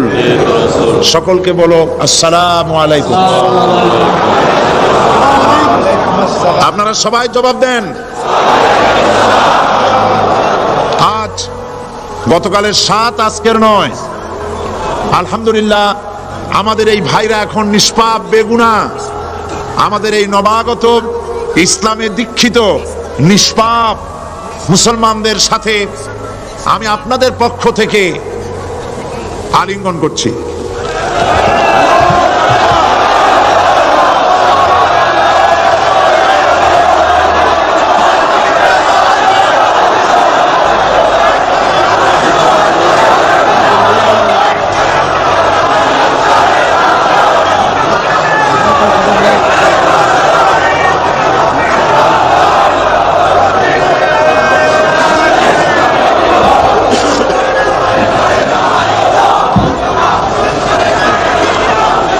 প্রিয় ভাই সব, আগামীকাল আপনারা দলে দলে চতুর্দিক থেকে আল্লাহ পাকের বড়ত্ব, মহানত্ব, শ্রেষ্ঠত্বের ঘোষণা দিতে দিতে আসবেন। আল্লাহর বড়ত্ব, বিরাটত্ব, মহানত্ব আর শ্রেষ্ঠত্বের ঘোষণা দিতে হয় কিভাবে? আল্লাহু আকবার। সবাই জোরে বলেন, আরো চিল্লায় বলেন।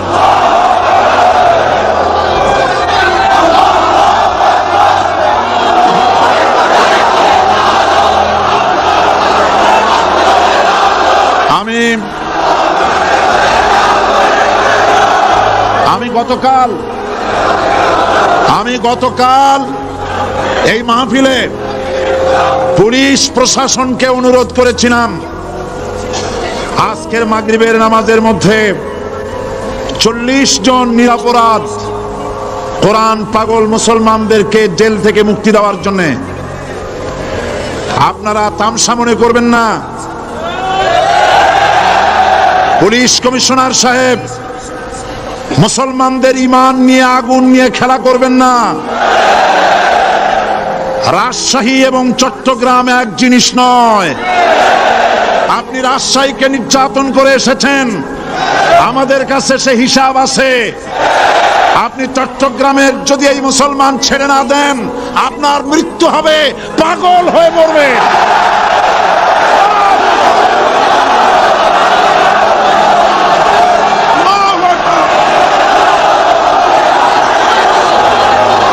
থামেন, থামেন।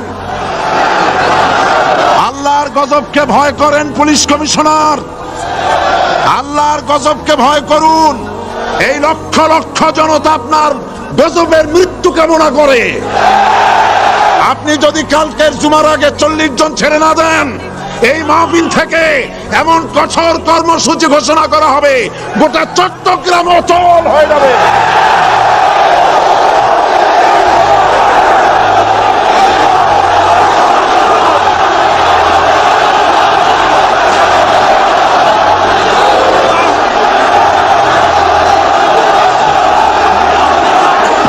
বসুন, বসুন। বাংলাদেশটাকে হিন্দুস্তান ভাববেন না। বাংলাদেশ হিন্দুস্তান হবে না, বসনিয়া হবে না। আপনাদের মতো দু চারটা দুরাচার পুলিশ কমিশনার একটা গভর্নমেন্টকে জনবিচ্ছিন্ন করার জন্য যথেষ্ট। আল্লাহ আপনাদেরকে হেদায়েত করুন। মুসলমানদের দুশমন, আল্লাহ এদেরকে হেদায়েত করুন। পাগলামি করবেন না, আল্লাহর গজবকে ভয় করুন। আল্লাহ পাক, আল্লাহ পাক মুসলমানদেরকে ধৈর্য ধরার তৌফিক দান করুন। সবাই বলেন আমিন। আল্লাহ পাক মুসলমানদেরকে ধৈর্য ধরার তৌফিক দান করুন, বলেন আমিন। আমি আজ আপনাদের খেদমতে আরজ করি, আগামীকাল দলে দলে কোরআনের তাফসীরের মাহফিলের মোনাজাতে শরীক হন। আল্লাহ তৌফিক দান করুন। সমস্ত রকমের উস্কানির মোকাবেলায় শান্ত থাকবেন, ধৈর্য ধরবেন। রাজি আছেন? রাজি আছেন? আল্লাহ পাক আপনাদেরকে সকলকে ধৈর্য ধরার তৌফিক দান করুন। আমরা অত্যাচারের মোকাবেলা করব ঈমানি শক্তি দিয়ে ইনশাআল্লাহ। মোনাজাত করে যাওয়ার সময় আপনারা যতগুলি লাইব্রেরি আছে, অনেকগুলি বইয়ের দোকান আছে, কালকেও বলা হয়েছে, আজকেও বলছি, আপনারা যাওয়ার সময় বইগুলি খরিদ করে নিয়ে যাবেন। বিশেষ করে ফুরফুরা পীর সাহেবের দরবারের বড় আলেম মুহাদ্দিস মুফতি আল্লামা সাইদ আহমদ মুজাদ্দিদি সাহেবের কোরআন ও সুন্নাহর ফয়সালায় মুসলমান কিভাবে কাফের হয়, বইটি পাওয়া যাবে। তারপরে খুররাম মুরাদ সাহেব রহমতুল্লাহ আলাইহ, তার লেখা রাসূল সাল্লাল্লাহু আলাইহি ওয়াসাল্লামের জীবনের কিছু উজ্জ্বল ছবি লাইব্রেরিগুলিতে পাওয়া যাবে। রিয়াজুস সালিহিন, এখানে রিয়াজুস সালিহিন এবং জামিয়া তিরমিজি, এই সমস্ত বই ঢাকা থেকে এসেছে। আল্লাহ আপনাদেরকে কেনার তৌফিক দান করুন। সবাই বলেন আমিন। কোরআন শরীফের তাফসীর কিনবেন, কিতাব কিনবেন, এগুলি আপনারা খরিদ করে নিয়ে যাবেন। জুমাবার আর একটি পত্রিকা জুমাবার, আহলুস সুন্নাতুল জামাতের মুখপত্র চট্টগ্রামের, এই পত্রিকাটি মাওলানা শামসুদ্দিন সাহেব আপনাদেরকে খরিদ করার জন্য অনুরোধ জানাচ্ছেন। এবং মা বোনেরা আগামীকাল মাগরিবের পরে স্টেডিয়ামে আসবেন ইনশাআল্লাহ। আপনাদের কথাবার্তা শোনানো আগামীকাল শোনাবো ইনশাআল্লাহ, আলাদাভাবে শোনানো যাবে না। তবে বিভিন্ন প্রশ্নের যে সব জবাব দেওয়া হয়েছে এগুলো বইয়ের আকারে আছে, আপনারা নিতে পারবেন। আর যেহেতু পুরা 5 দিন আমি সময় পাই নাই, সেই জন্য আয়াতুল কুরসির তাফসীর 5 দিন ধরে করার জায়গায় মাত্র 3 দিনে করাটা আদৌ সম্ভব নয়। এই জন্য সৌদি আরবের শ্রেষ্ঠ আলেম শায়েখ মোহাম্মদ বিন সালেহ আল উসাইমিন, তার লেখা তাফসীর আয়াতুল কুরসি, যেটাকে আমি এডিট করেছি অনুবাদ হওয়ার পর, আয়াতুল কুরসির তাফসীর সমস্ত বুক স্টলগুলিতে পাওয়া যাবে। আপনারা খরিদ করবেন, পড়বেন এবং এর দ্বারা হেদায়েত গ্রহণ করবেন। আল্লাহ পাক সকলকে তৌফিক দান করুন। আর যাওয়ার সময় ইসলামী সমাজ কল্যাণ পরিষদের এই মাহফিলের বিশাল খরচের জন্য আপনারা সহযোগিতা করে যাবেন। ওমান থেকে লোকেরা টাকা পয়সা পাঠাচ্ছে, সেখানে যারা চট্টগ্রামের বিভিন্ন জায়গার যারা কাজবাজ করে তারা পাঠাচ্ছে, সৌদি আরব থেকে, কুয়েত থেকে, কাতার থেকে, যে যে জায়গার থেকে যতটুকু পারতেছে সাহায্য করতেছে। কিন্তু সবচাইতে বড় দায়িত্ব হচ্ছে 30,000 টাকা পাঠিয়েছে আমার লাগবে। ওমানের ভাই বোনেরা সাহায্য করেছেন, সেজন্য তারা দোয়া চেয়েছেন। আল্লাহ যেন তাদের নেক কামনা পুরা করেন, আমরা বলি আমিন। এখন মোনাজাত হবে, আপনারা ভুলে যাবেন না, আপনারা সবাই এই মাহফিলের জন্য সাহায্য করে যাবেন। এবং আগামীকালের মাহফিলে পাগল হয়ে মৃত্যুমূলক সম্বোধনা শুনছেন, মৃত্যু হবে সেটা সেটা প্রেক্ষিতে বলতে পাগল। একজন প্রশ্ন করেছেন, পুলিশ কমিশনার আগামীকাল মরবে, এরকম কথা আমি বলি নাই। এরকম কথা বলছি নাকি? বলছি? উল্টাপাল্টা কথা শুনবেন না। বলেছি কোরআন পাগল মুসলমানদেরকে আপনি জেলে আটকায়ছেন এবং আপনি আপনার চাকরির প্রমোশনের জন্য, সরকারের দৃষ্টি আকর্ষণের জন্য চট্টগ্রাম তাফসীর মাহফিলের বন্ধ করার সব থেকে বড় ভূমিকা আপনি পালন করেছেন। সুতরাং আপনি যদি তওবা না করেন আর ওই 40 ব্যক্তিকে যদি ছেড়ে না দেন, আল্লাহর গজবে পাগল হয়ে মরবেন। এই কথা আমি বলেছি। উল্টাপাল্টা বলবেন না, লিখবেনও না। আল্লাহর গজব হবে, এ গজব ফিরাতে পারবেন না। যেহেতু আমরা কোরআনের কথা বলি, আমরা আল্লাহর কথা বলি, আল্লাহ রসুলের কথা বলি। আপনি চট্টগ্রামের মুসলমান পুলিশ যারা কোরআনের জন্য কান্দে, মুনাজাতে শরীক হয়, এই মুসলমান পুলিশদেরকে জুতা পায়ে দিয়া মসজিদে ঢোকার সাহস আপনি দিয়েছেন। আমার পুলিশের কোনো দোষ না, আপনি পুলিশদেরকে ব্যবহার করেছেন। আপনি চট্টগ্রাম ছেড়ে পালিয়ে যান, আপনি চট্টগ্রামের উপযুক্ত নন। এটা মুসলমানের এলাকা, কোন হিন্দু এলাকায় চলে যান। আপনি নিজে নিজে পদত্যাগ করেন, সরকার আপনাকে পাঠাক আর না পাঠাক, আপনি পালায়ে যান।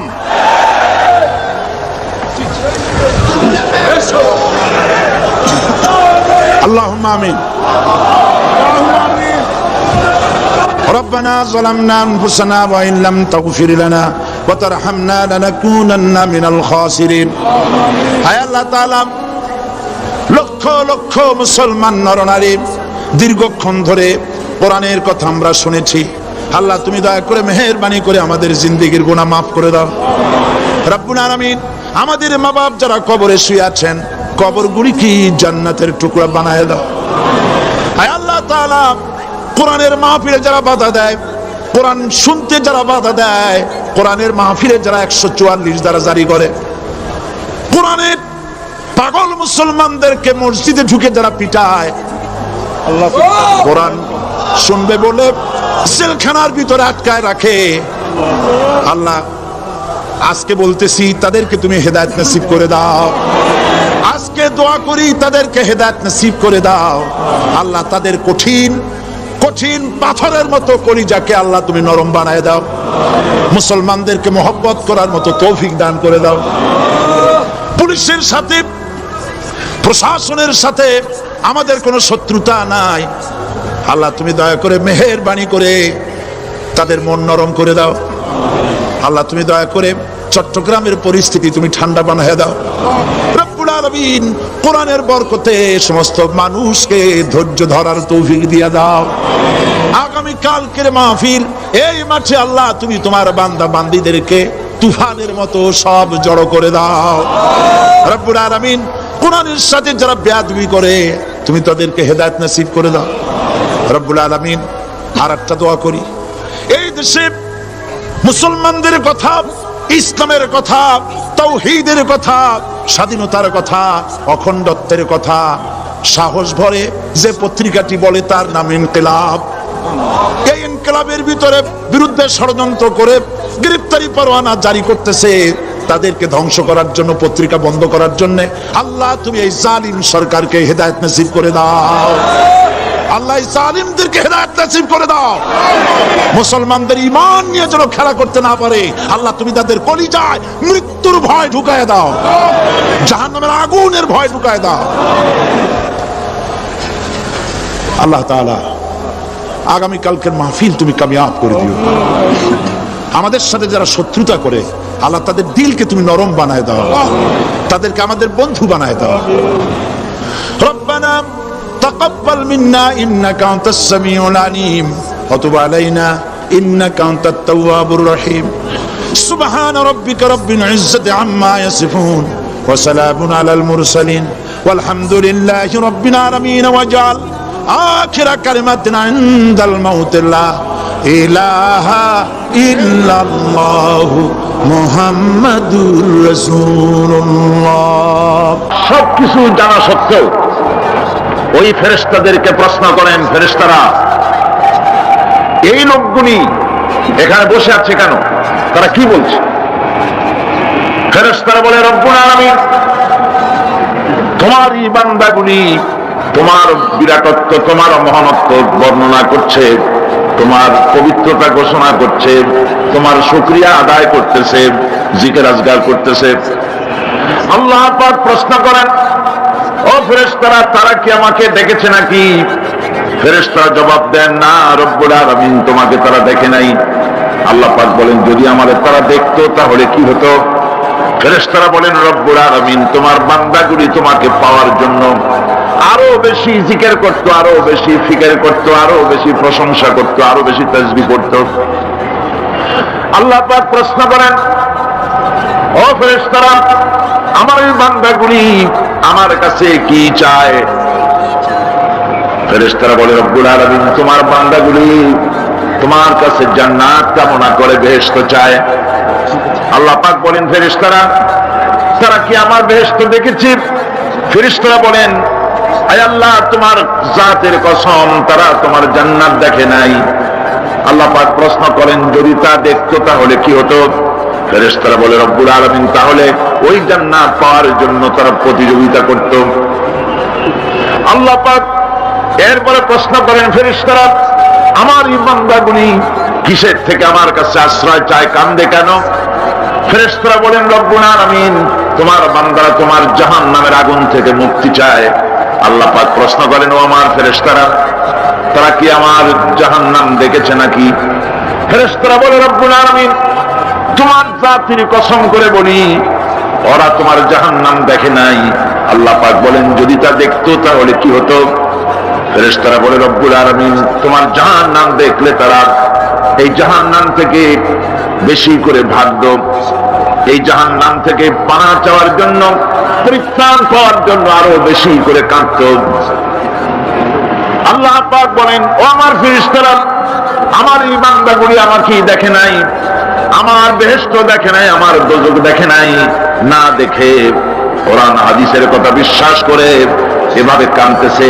তোমরা সাক্ষী থাকো, ওই মজলিসে উপস্থিত সমস্ত লোকগুলিকে আমি রব্বুল আলামিন মাফ করে দিলাম। তোমরা সাক্ষী থাকো, সকলকে ক্ষমা করে দিলাম। একজন ফেরেশতা তখন দাঁড়াবেন, একজন ফেরেশতা দাঁড়িয়ে বলবে, আয় আল্লাহ তুমি সবাইকে মাফ করে দিলে ঠিক আছে, কিন্তু অমুক নাম নিয়ে বলবে, অমুক সে তো কোরআন শুনতে আসে না, সে তো জিকির করতে আসে নাই, সে তো জিকিরের মাহফিলের উদ্দেশ্যে, কোরআনের মাহফিলের উদ্দেশ্যে আসে নাই, সে আসতেছিল এমনি এমনি আসছিল নিজস্ব কাজে। কিছু লোক দাঁড়ানো আছে, বসে আছে দেখে সেও দাঁড়ায় গেল, তারও তুমি মাফ করলে।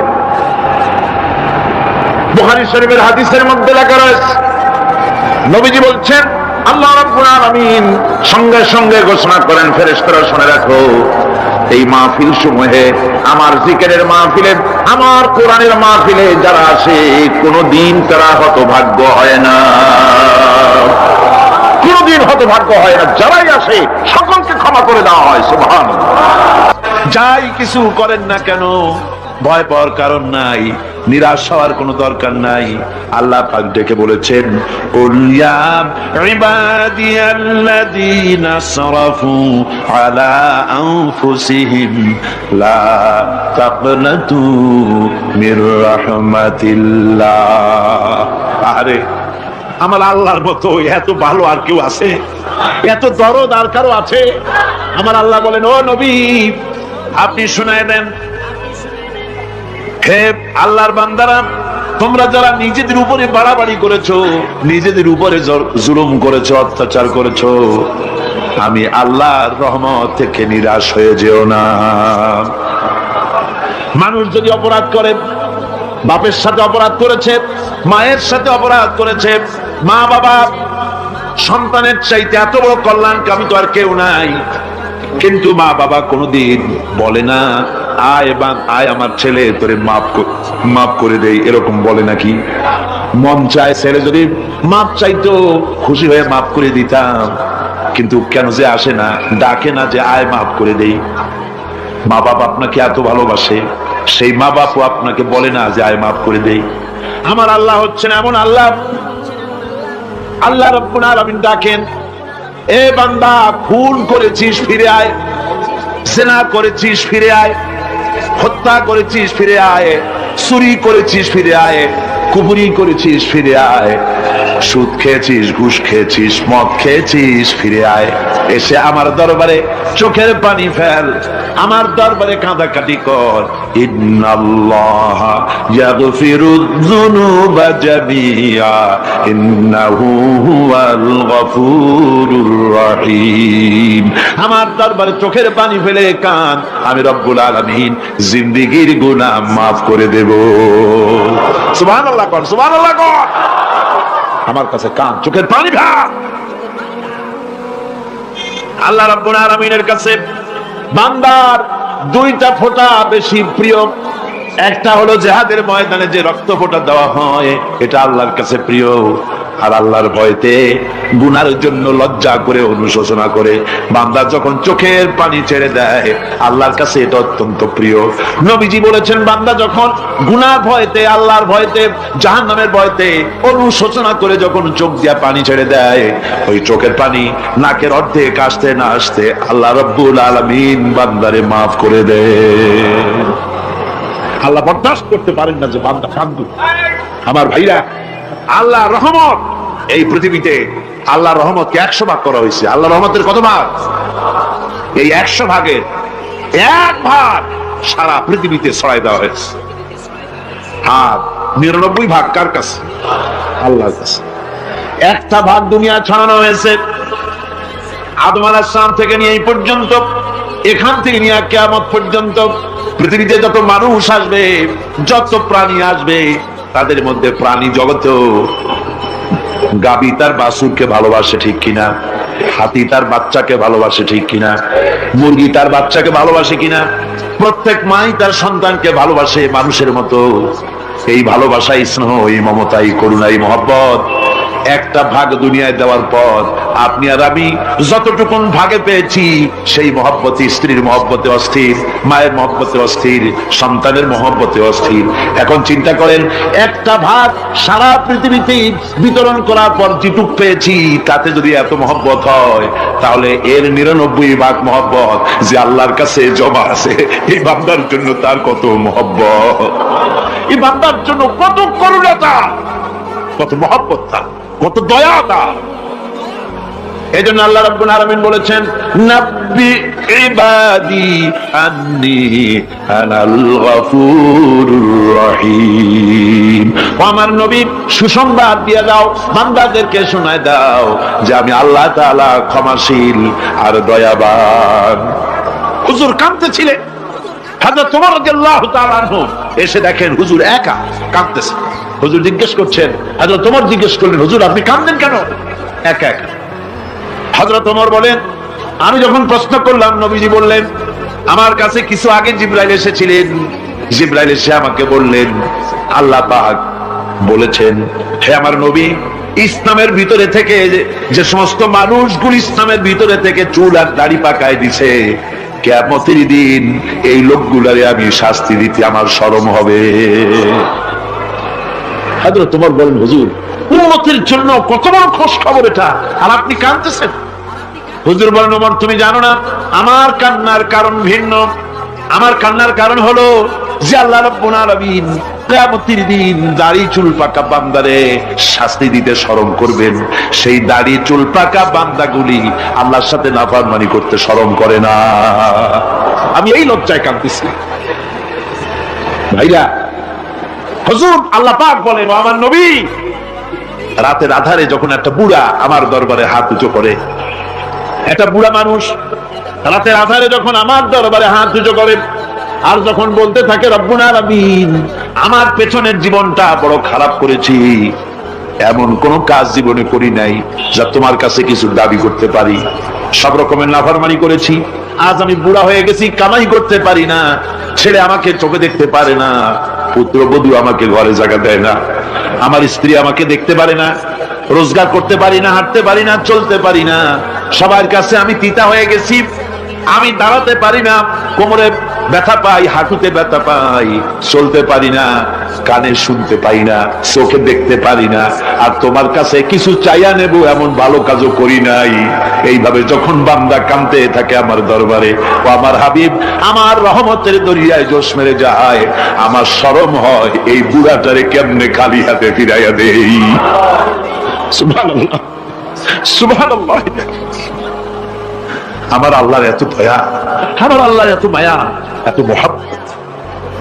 আমার আল্লাহ রাব্বুল আলামিন বলেন, ওয়াইযা সালাকা ইবাদি আন্নী ফাইন্নী করিব। আমার হাবিব, আমার বান্দা আমার ব্যাপারে প্রশ্ন করে, আমি বান্দার একদম নিকটে।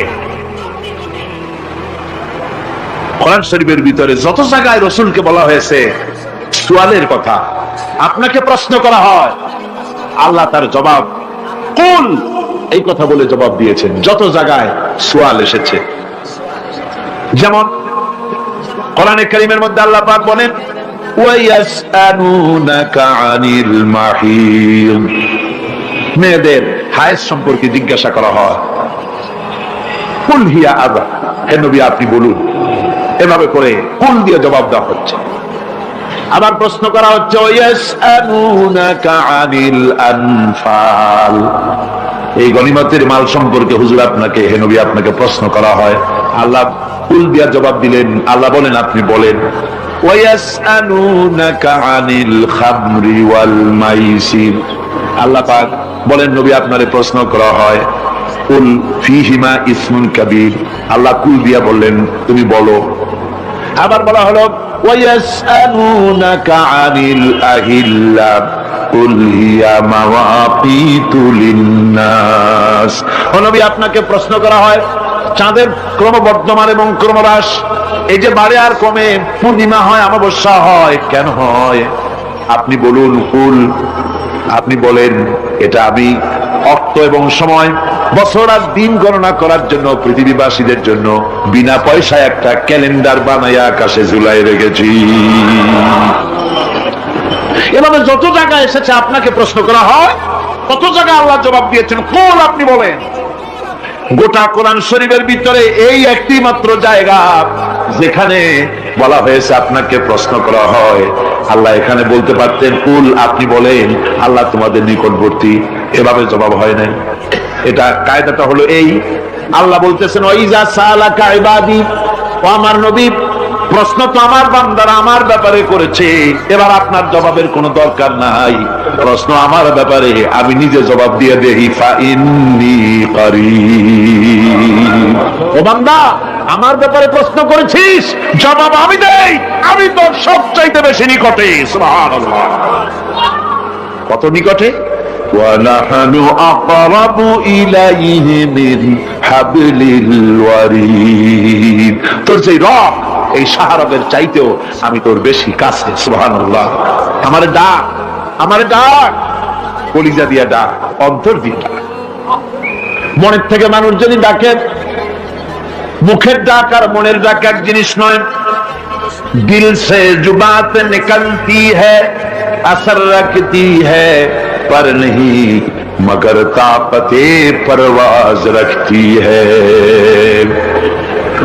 দিল থেকে যে কথা বেরোয় তা প্রভাব বিস্তার করে, ডানা নাই কিন্তু ওড়ার ক্ষমতা রাখে। মনের কথাই ভিন্ন, মন থেকে, দিল থেকে, কলিজা থেকে, অন্তরের গভীর কন্দর থেকে মুহাব্বতের সাথে কেউ যদি একবার বলে আল্লাহ, বলেন আল্লাহ, আল্লাহ, আল্লাহ। আল্লাহ রাব্বুল আলামিন বলেন অন্তরের অন্তঃস্থল থেকে একটি বার যদি বান্দা বলেন আল্লাহ আল্লাহ, বলেন 70 বার সাড়া দিয়া জিজ্ঞেস করি, বান্দা কি চাও, আমি তোমার কাছে আছি। সুবহানাল্লাহ, আমি তোর একদম কাছে, কি চাস বল, বল আমার কাছে। এমন দয়াবান, এমন মেহেরবান, এমন আল্লাহ আমাদের। সে আল্লাহ রাব্বুল আলামিন তিনি বলছেন, وقال ربكم ادعوني استجب لكم, তোমাদের রব বলেছেন আমারে ডাকো, আমি আল্লাহ ডাকের সাড়া দিয়া দেব। সুবহানাল্লাহ। কারে ডাকতে হবে? কারে ডাকতে হবে? এই বিশাল জনসমুদ্র একদিকে চিল্লায় কোন কারে ডাকতে হবে? কোন পীর সাহেবকে নয়, আল্লাহর কসম কোন খাজা বাবাকে নয়, ডাকতে হবে কারে? চিল্লায় কোন কারে? ওয়াকালা রাব্বুকুম উদউনি, তোমার রব তোমাকে বলতেছে আমারে ডাকো, আস্তাজিব লাকুম, আমারে ডাকবে আমি সাড়া দিয়ে দেব। সুবহানাল্লাহ। আল্লাহকে ডাকেন, কি চাই আপনার বলেন, কি চাই? আল্লাহর কাছে চান, আল্লাহ দিয়ে দিবেন। দেওয়ার জায়গা আল্লাহর কাছে চাইবেন, আল্লাহ দিবেন। দেওয়ার জায়গা, চাওয়ার জায়গা হলো সেজদায় পড়ে যাবেন। আমার ভাইয়েরা, জায়গাটা চিনাই দিলাম। মাজারে যাওয়া লাগবে না, কবরে যাওয়া লাগবে না। 2 রাকাত নামাজ পড়ে সেজদায় পড়ে গিয়া যত বিপদ আছে, মুসিবত আছে, সেজদার মধ্যে চোখের পানি ছেড়ে দেন আর কেন্দে কেন্দে জীবনের কথা বলেন। আল্লাহ রাব্বুল আলামিন আপনার আওয়াজ শুনবেন আর দোয়া কবুল করে নিবেন। কাঁদতে হবে আল্লাহর কাছে। কার কাছে? আল্লাহর কাছে। আর এরপরে সে নবী আমি আল্লাহর কাছে ক্ষমা চাই, ইয়াজিদিল্লাহা গফুরার রহিমা, সে আমি আল্লাহকে গফুর এবং রহিম হিসাবে পাবে। সুবহানাল্লাহ। আল্লাহকে গফুর এবং রহিম হিসাবে পাওয়া যাবে। সব আল্লাহকে বলতে হবে, গুনাহ মাফ চাইতে হবে। এই জন্য হুজুর সাল্লাল্লাহু আলাইহি ওয়াসাল্লাম দৈনিক 100 বার তওবা করতেন। কোন হাদিসে আছে 70 বার, কোন হাদিসে আছে 100 বার তওবা করতেন। নামাজের পরে তো প্রত্যেক নামাজই পড়তেন হুজুর, সালাম ফিরাতেন আর সাথে সাথে বলতেন আল্লাহু আকবার, আস্তাগফিরুল্লাহ, আস্তাগফিরুল্লাহ, আস্তাগফিরুল্লাহ। মনে থাকবে আপনাদের? মনে থাকবে? সালাম ফিরাইয়া কি বলবেন? না, সালাম ফিরাবার সাথে সাথে বলবেন আল্লাহু আকবার, তারপরে পড়বেন আস্তাগফিরুল্লাহ, আস্তাগফিরুল্লাহ, আস্তাগফিরুল্লাহ। তওবা করবেন, আল্লাহর কাছে সবসময় গুনাহ মাফ চাইতে থাকবেন, বিনীত থাকবেন। আল্লাহকে পাওয়া যাবে, তাকে রহিম হিসেবে পাওয়া যাবে। সুতরাং ঈমান বিল্লাহ, আল্লাহর প্রতি ঈমান আনলে পরে 4th নম্বরের যে উপকারটা হবে সেটা হলো হতাশায় ভুগবে না, নিরাশায় ভুগবে না, আশায় বুক বেঁধে উঠবে, ঈমান মজবুত হবে, আল্লাহর কাছে মানুষ বিনয়ী হয়ে যাবে। এবার 5ম নম্বরের উপকার আমি বলছিলাম, ঈমান বিল্লাহ, আল্লাহর প্রতি ঈমান আনলে পরে অসংখ্য উপকার হয়, অসংখ্য বৈশিষ্ট্য আছে। এর 6টা উপকারের কথা আমি বলবো। কয়টা? অসংখ্য উপকারের ভিতরে প্রধান 6টি উপকারের কথা বলবো। এর বললাম কয়টা? 4টে বলছি। এবার বলো 5ম উপকারের কথা। আল্লাহর প্রতি আপনি পূর্ব পশ্চিমে কতবার মুখ ঘোরালেন, এটাই কিন্তু আপনার আসল শর্টকাট নয়। আসল শর্টকাট হলো আল্লাহর প্রতি ঈমান আনা। এই ঈমানের ব্যাপারে 3টা দিন আমরা পার করে দিলাম, এখনো কথা শেষ হয় নাই। আল্লাহর প্রতি ঈমান আনলে পরে যে উপকারটা হবে 5ম নম্বরে, সেটা হলো কঠোর এবং কঠিন বিপদের ভিতরে বান্দার ভিতরে অবিচলতা এবং ধৈর্যের সৃষ্টি হয়ে যাবে। আলহামদুলিল্লাহ। কঠিন বিপদ মুসিবত আসলে পরে সে অবিচল থাকবে। সারা দুনিয়ার বিপদ আপদ, শত্রুতা, দুঃখ, কষ্ট, মুসিবত, জুলুম, নির্যাতন সবকিছু পাহাড়ের মতো উঁচু হয়ে তাকে ঘিরে ফেলবে, কিন্তু তাকে এক চুলও নাড়াতে পারবে না। আলহামদুলিল্লাহ। সারা পৃথিবী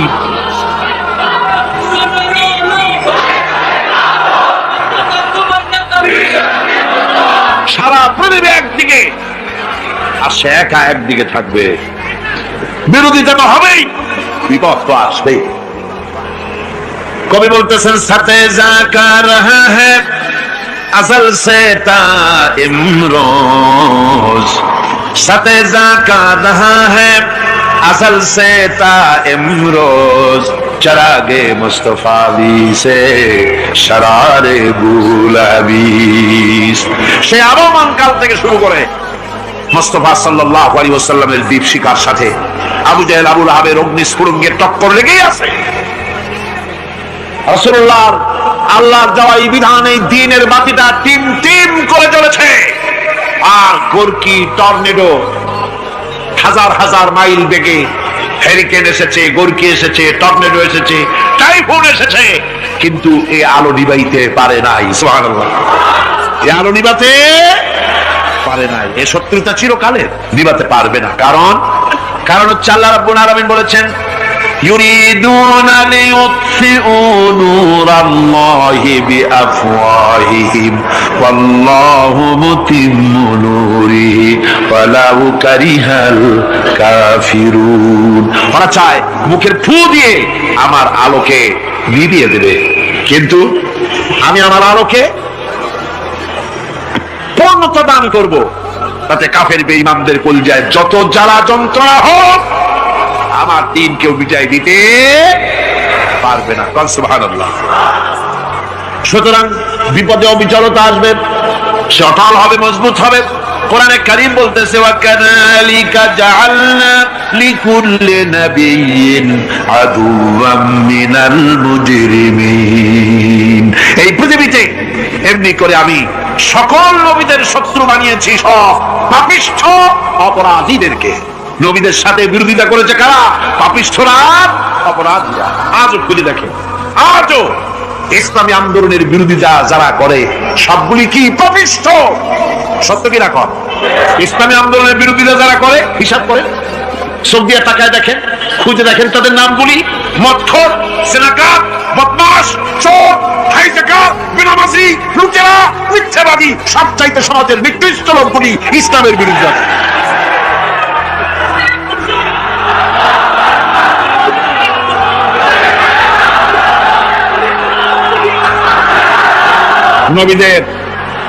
নবীদের শত্রু আল্লাহ বলেন, সব যুগে নবীদের সাথে শত্রুতা করেছে পাপিষ্ঠরা।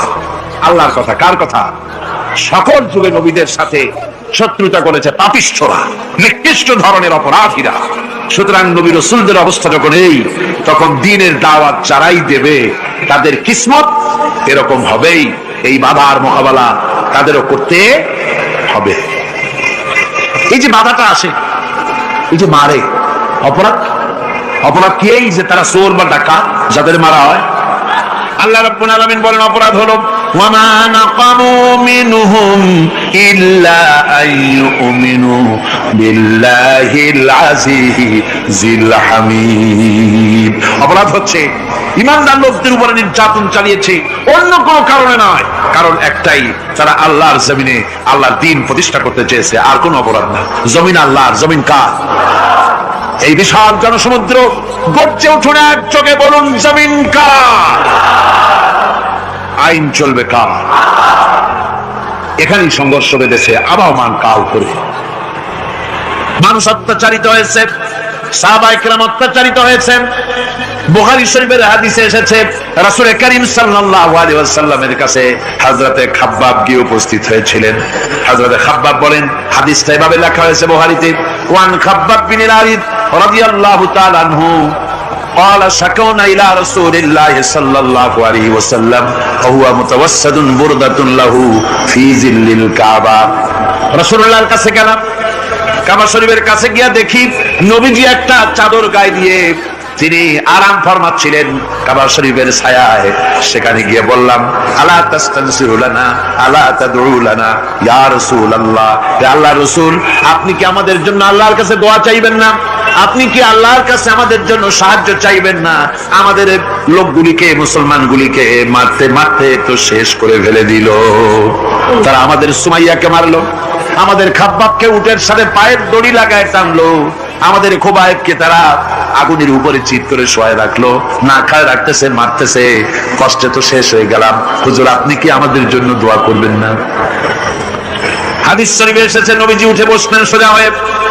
নবীজি বলেন, ও আমার সাহাবী, ও খাব্বাব, শোনো, তোমাদের আগে এই পৃথিবীতে যারা দ্বীনের দাওয়াত দিতে এসেছিলেন তাদেরকে সমকালীন রাষ্ট্র শক্তি, সমাজ শক্তি তাদেরকে ধরত। ফায়ুখাজুর রাজুলু, তাদেরকে তারা ধরত। ফায়ুফারু লাহু ফিল আরদ, আর তার জন্য জমিনের ভিতরে কবর বানাইতো। ওই কবর ফায়ুজালু ফিহা, ওই কবরের ভিতরে তাকে কোমর পর্যন্ত গেড়ে দিত। সুম্মা ইউতা বিল মানশার, এরপরে করাত আনতো। ফায়ুদাউ আলা রাসিহি, এরপরে ওই করাত তার মাথার উপরে রাখতো।